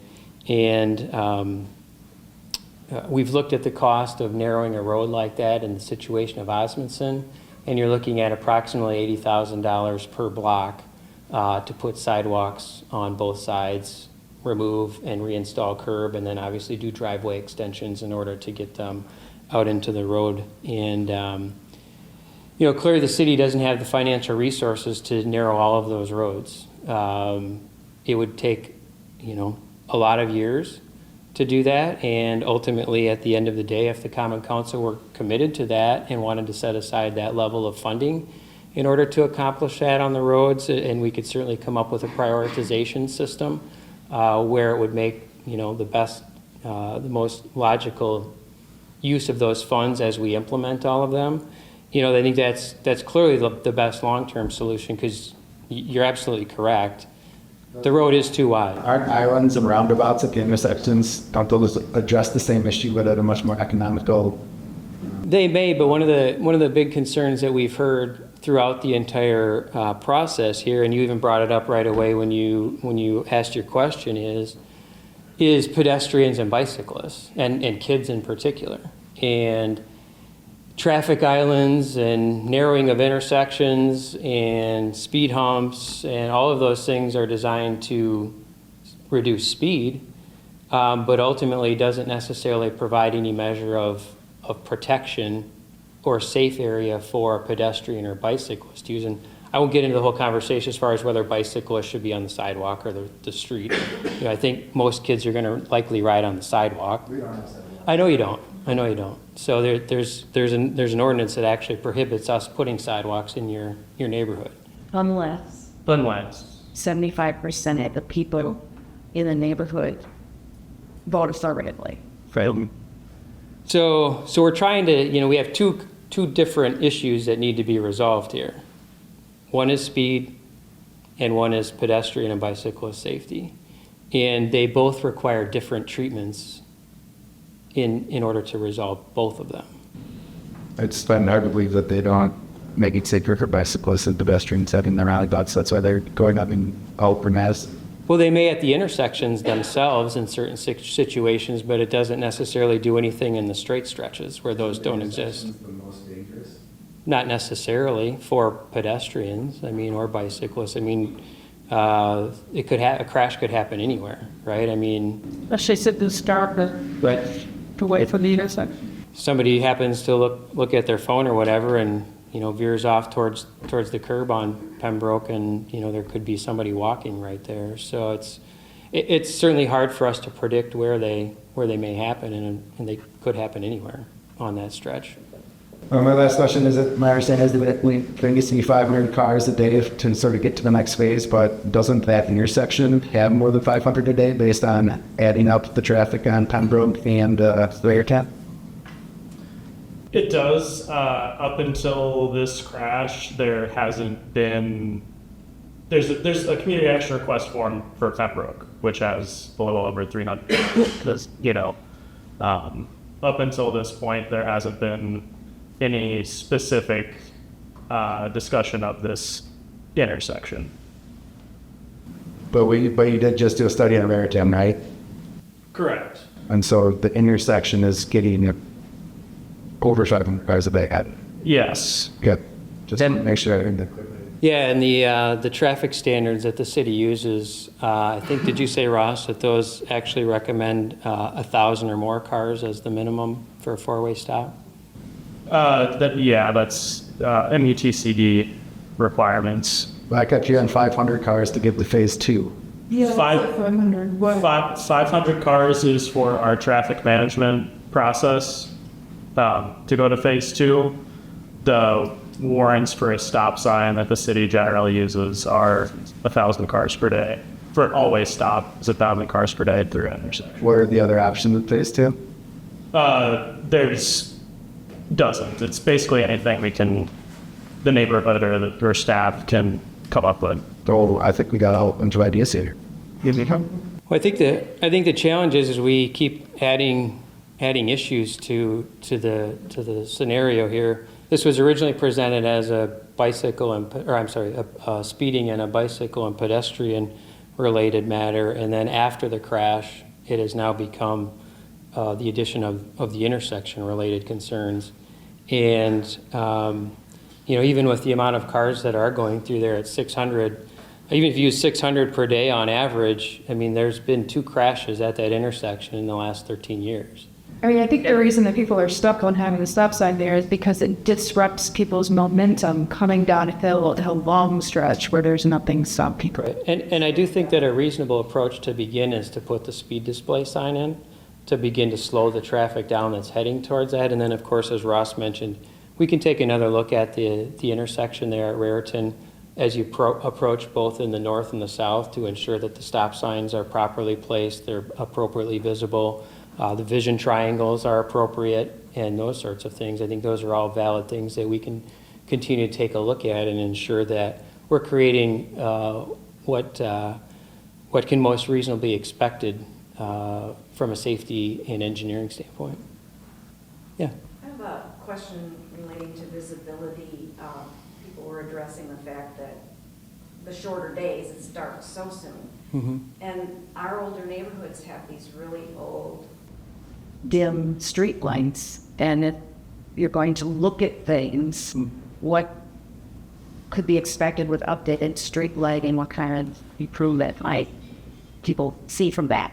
You see that when you get what instead of on Enough about the LED lights that we're installing. Yeah. not from a traffic, somebody Right. in the city. We are upgrading all of our streetlights to LED capabilities where possible. I don't know if that area has been done yet or not, and if it's made a difference. We've got very few. Yeah. Right, I know there's not a lot in there. And they're these Right. short little weird things. Yeah. Yeah, so as streetlights go out, we are upgrading them to LEDs.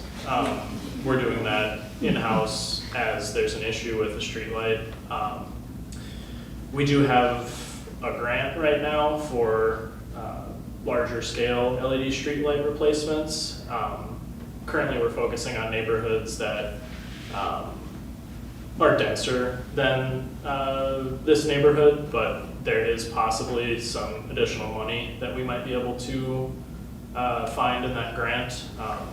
So I am actually actively looking for other areas that I can upgrade streetlights to LEDs, so we can take a closer look at Pembroke and the other streets in this neighborhood.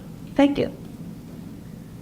I just wanted to clarify and make sure I understand, because on the slide earlier you had really clearly the 500 was the limit to get into phase 2. There was also a speed limit, which you said we met. Mm-hmm. There were some other things that you said we met.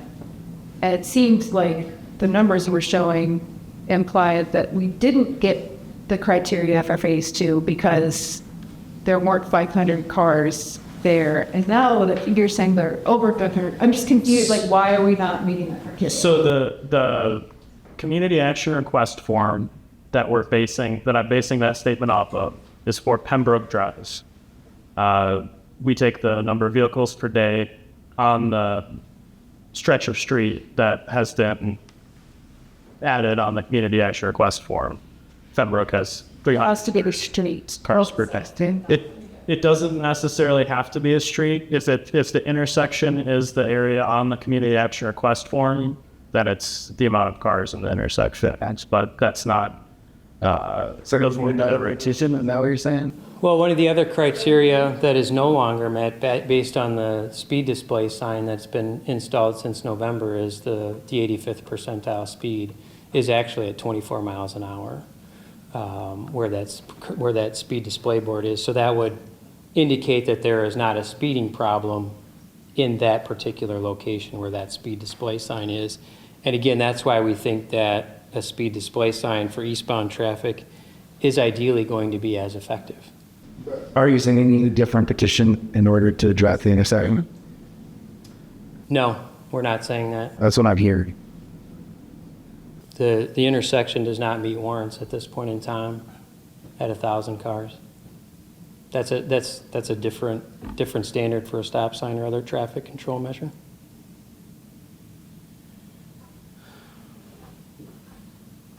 Doesn't meet 5 warrants, but again, it's other warrants for the stop sign, and they're just guides. They're not absolute. They are. And again, the safety ones, if you look at it from a systemic safety, I hate to see if some kid gets killed there. Then you'll have the fatality rate that will trip something to do something faster, maybe more robust, and you'd like to. How are you going to measure if the extra speed sign that you're putting permanently is going to be effective from a safety standpoint? How are you going to measure that? We have obviously the existing data that we've taken in the past, and then the speed boards do measure further out than they display the speed, so you can see before and after it displays the speed. But mainly we base it off of the historical data.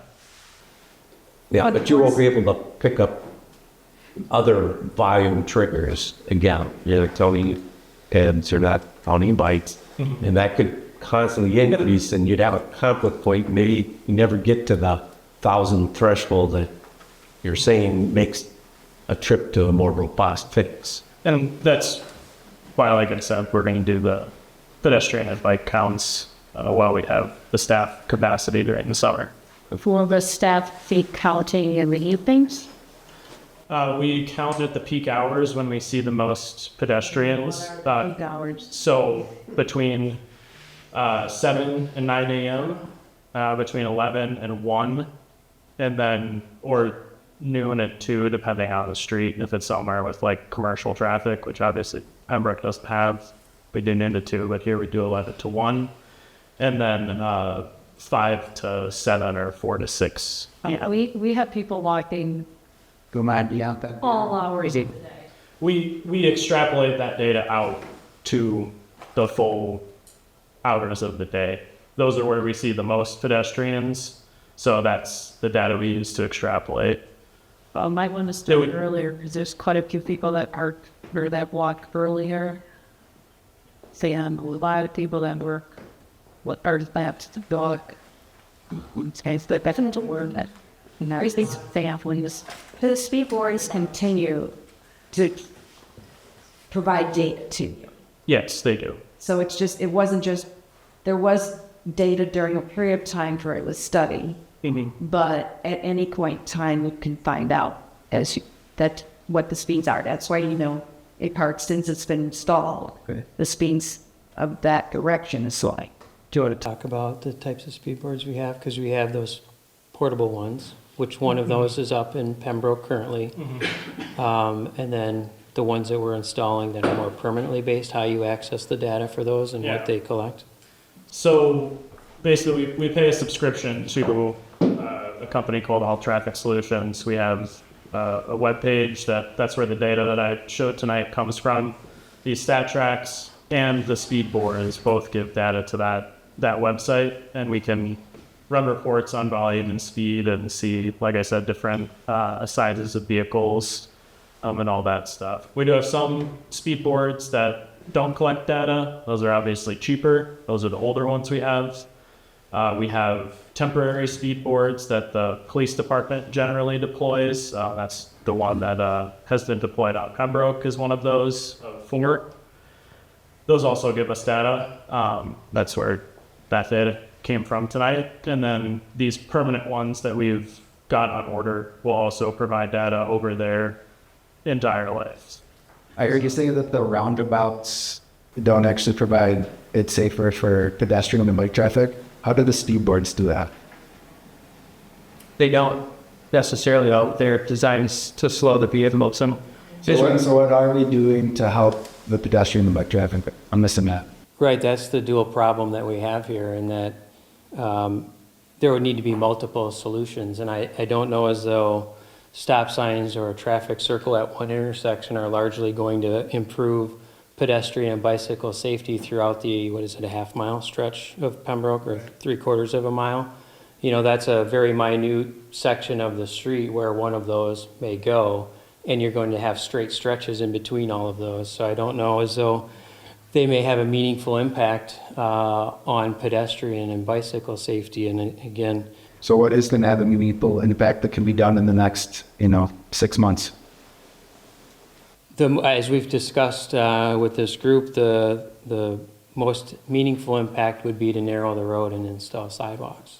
And obviously that's not going to happen. Right. So what's the next option? I don't know if there is one. That's unacceptable. That's unacceptable. What would you propose? A bunch of people have just proposed all sorts of stuff. I mean, something is better than nothing. For the intersections is what has been proposed, but what do you propose for the straight stretches? That's your job. And we've suggested to you what would be the most appropriate solution. But you just can't do it. Well, it would cost about $80,000 per block. That typically would be assessed to the property owners.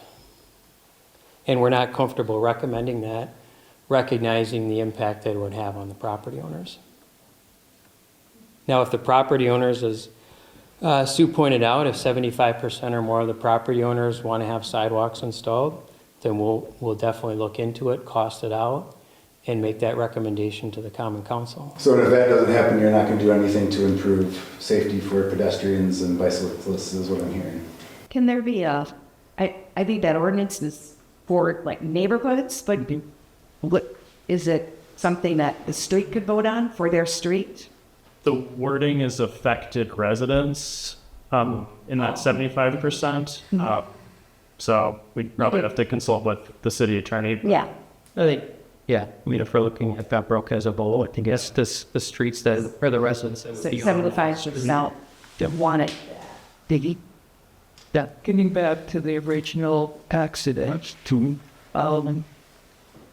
putting in something that has stop sign before may or may not work, but the accident was caused by someone looking at his phone. That's why he went to the stop sign.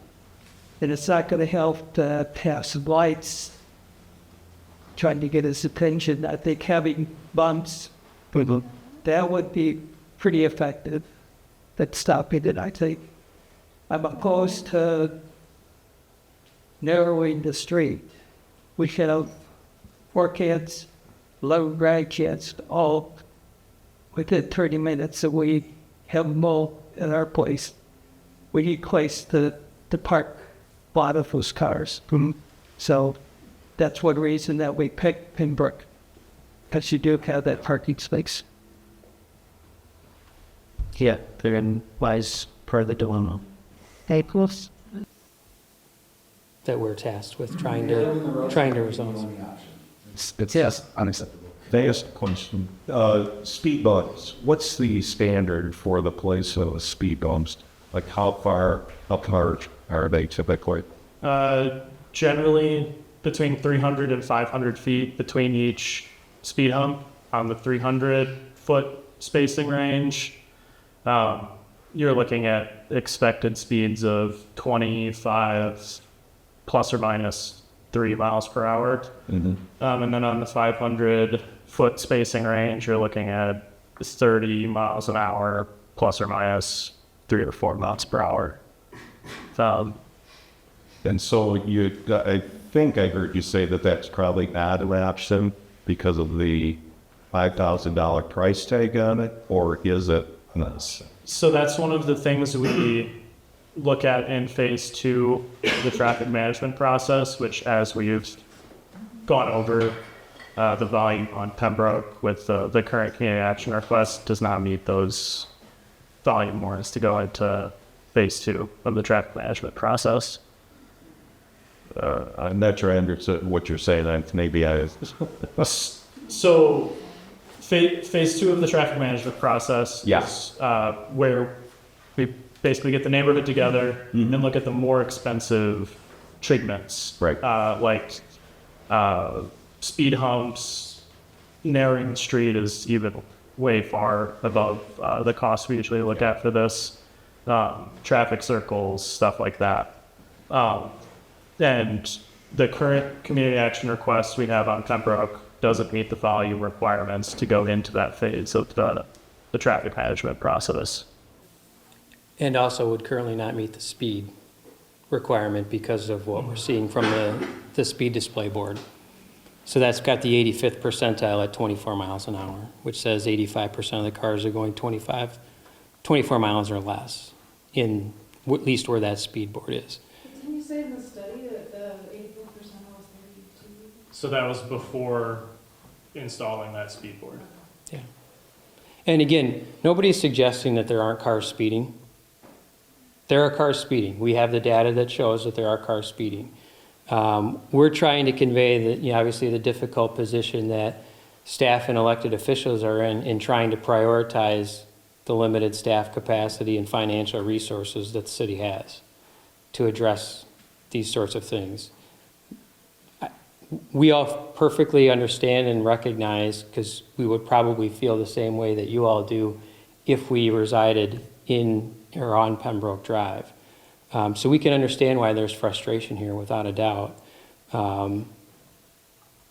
We just, as staff, have to look at it, again, using the best information that we have available, utilizing guidelines, and recognizing that we have an entire city of 35 square miles and 35,000 residents, 145 local road miles. That doesn't even include any of the county highways or U.S. highways that roll through the city of Fitchburg. So this isn't enjoyable to deliver these sorts of messages, to be honest with you.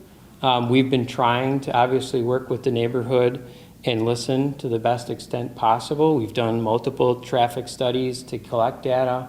We have left a portable speed display sign in the neighborhood for nearly 5 months or 6 months in an effort to try to see what sort of benefit that would have. We spent several hours amongst the 4 of us, looking through all of the traffic data that exists, all of the crash data that exists. This is the second meeting that we've had, talk about safety within the Pembroke Drive area and neighborhood. And, I wish I could come up here and say, you know what, the city has enough financial resources to do whatever the neighborhood thinks is most appropriate, and engineering, would assess that would make sense as well. But the reality of it is we don't, and that's hard.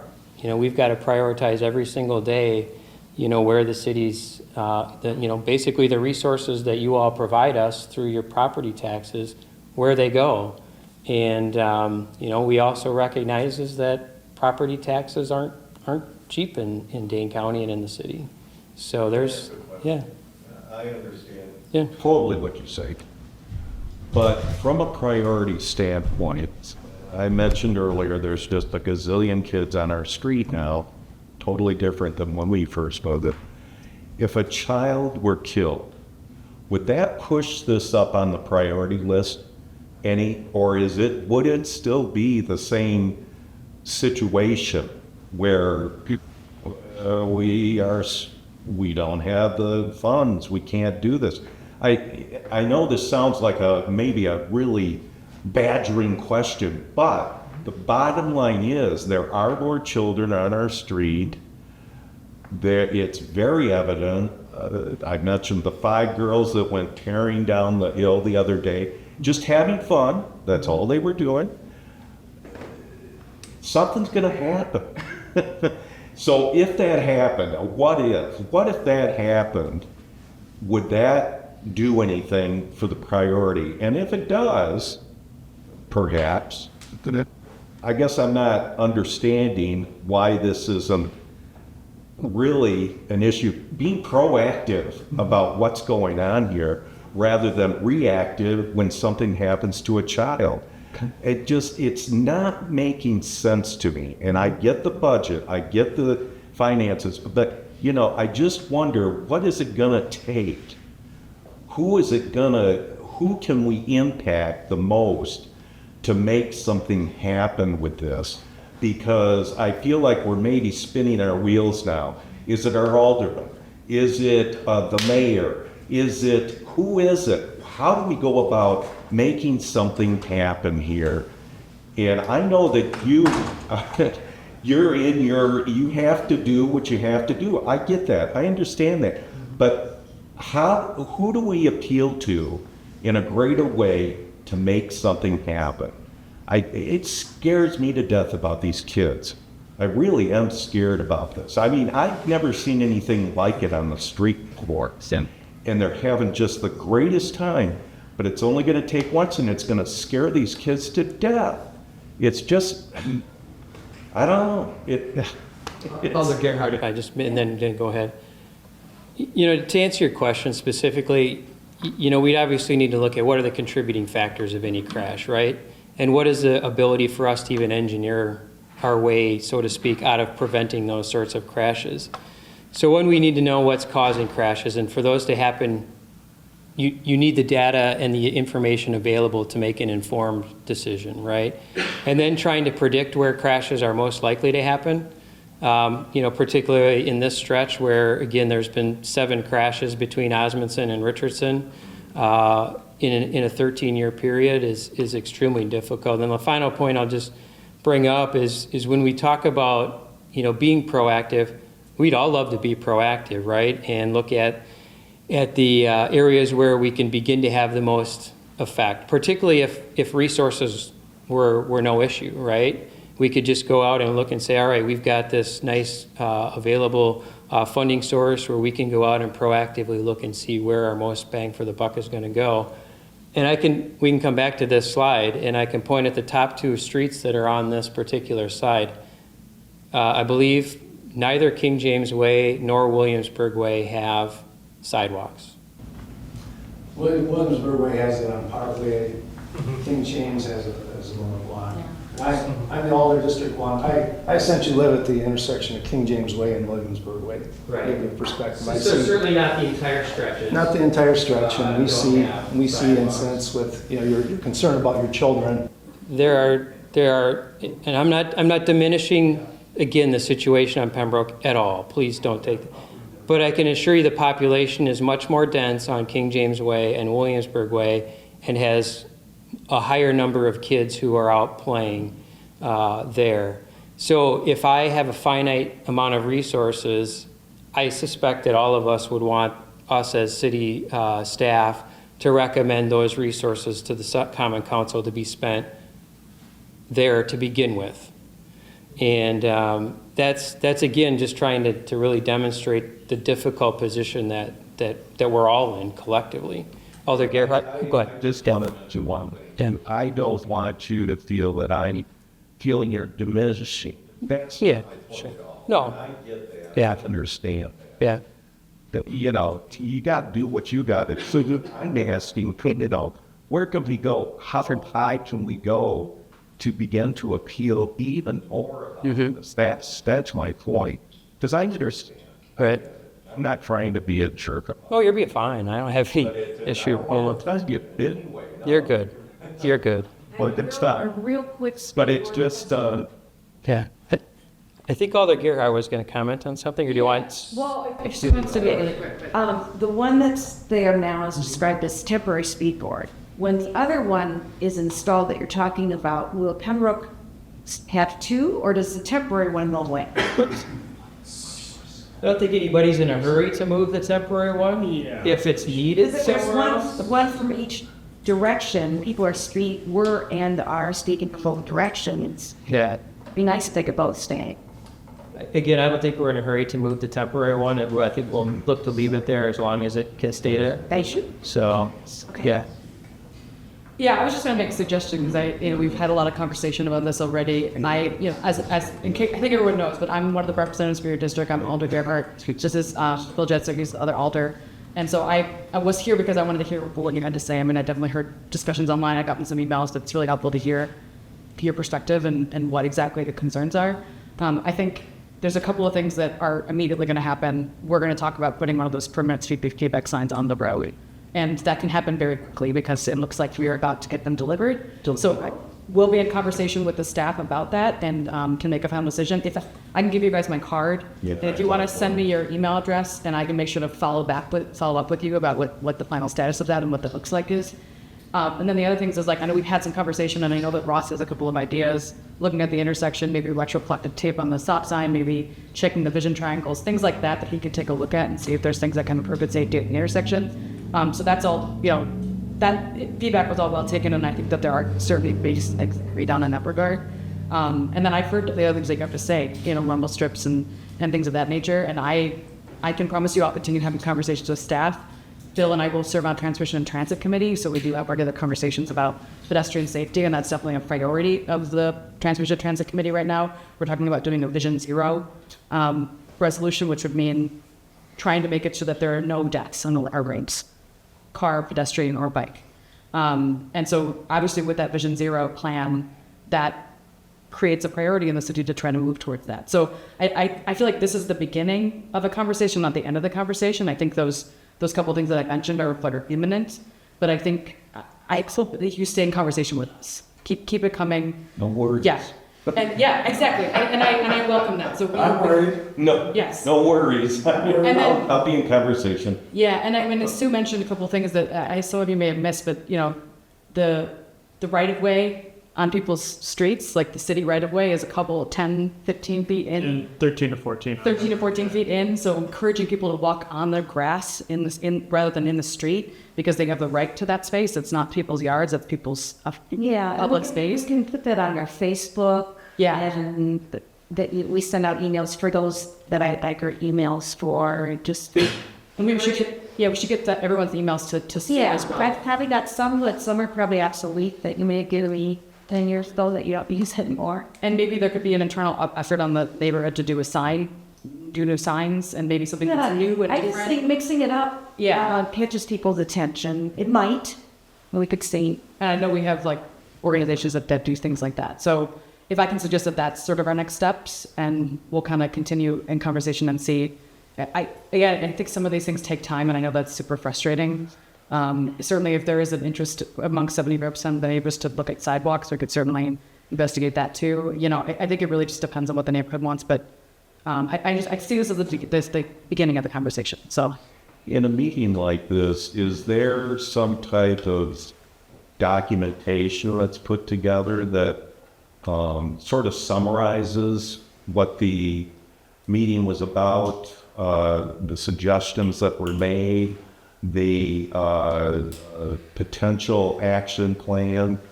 Is there anything like that that's done?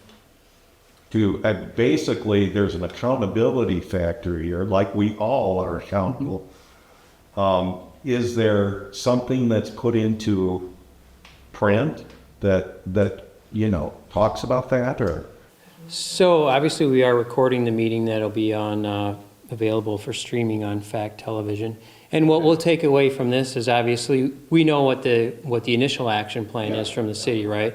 The permanent speed display sign will go in, and then we're going to do some additional assessment on both approaches on Raritan and at Pembroke to ensure that there's adequate sight distances, vision triangles, and the signage and lighting is appropriate. what we'll do is after we've had a couple of weeks to get those, that's probably going to be a couple weeks before the speed display board is up. That's assuming it shows up tomorrow as we anticipate. We will be sure to share that information with our 2 alders.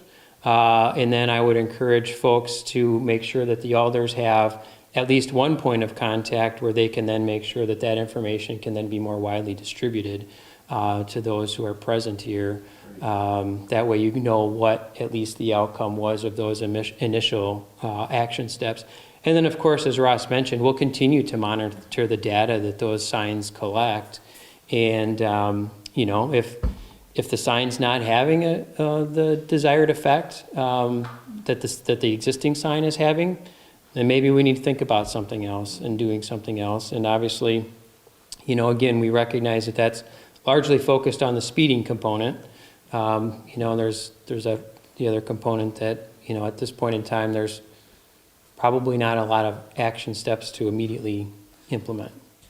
I'm staff fast to make it look like the film. I didn't realize this was being recorded, so that's good enough for me. Okay. That's fine. Sure. It's on YouTube as well. What's that? It's on YouTube as well. There's a city. Okay. On the city website. I didn't like that. Yeah. Okay. Thank you. Fair question. Thank you. Yes, sir. The recommendation I have, I mean, couple things. One, to get to your phase 2, you just don't make it a volume count. There are a lot of the systemic safety issues that you can't measure.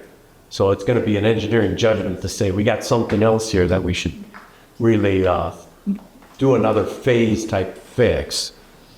I disagree that your 4-way stop sign could be in phase 1, but so be it. You may want to look at other alternatives that I didn't hear. I heard some of the marking do that. Oversized stop signs, blinky lights on the stop signs, all that you could do in a phase 1. It may not mitigate the long range what you want. Sure. The speed bumps, while I agree, could be in a phase 2. Don't just focus on that speed bumps because it says speed bumps. Again, most of the issues are driver error, 95%.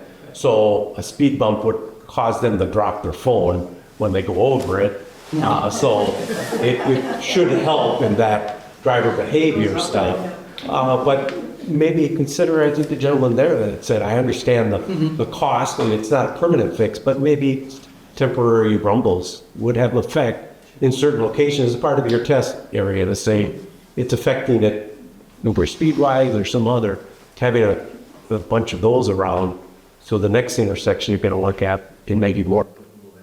And I'll just, an observation, and I appreciate the comments. I think Ross and the rest of the traffic engineering department with Tim, the director, being here as well, I think they're very open-minded to pursuing all sorts of traffic calming measures and they don't just typically focus on 1 or 2 potential treatments, which I think is good, you know, that they do keep an open mind to that. And you brought up a lot of good, valid points to help reinforce that point.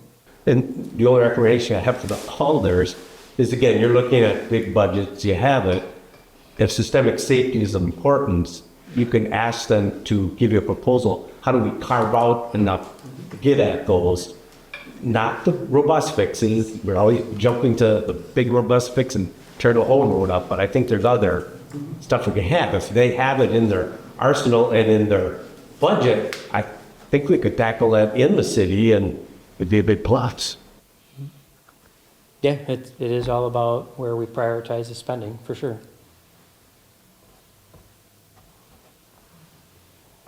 Well, I'll end it here. We're a little over 2 hours into the start. Thank you for all of your time and your attention this evening and the questions and for coming out to participate. Obviously, I think, you know, I'm comfortable in saying both of the alders and city staff can hang out for a few more minutes if you have any specific questions for us. So.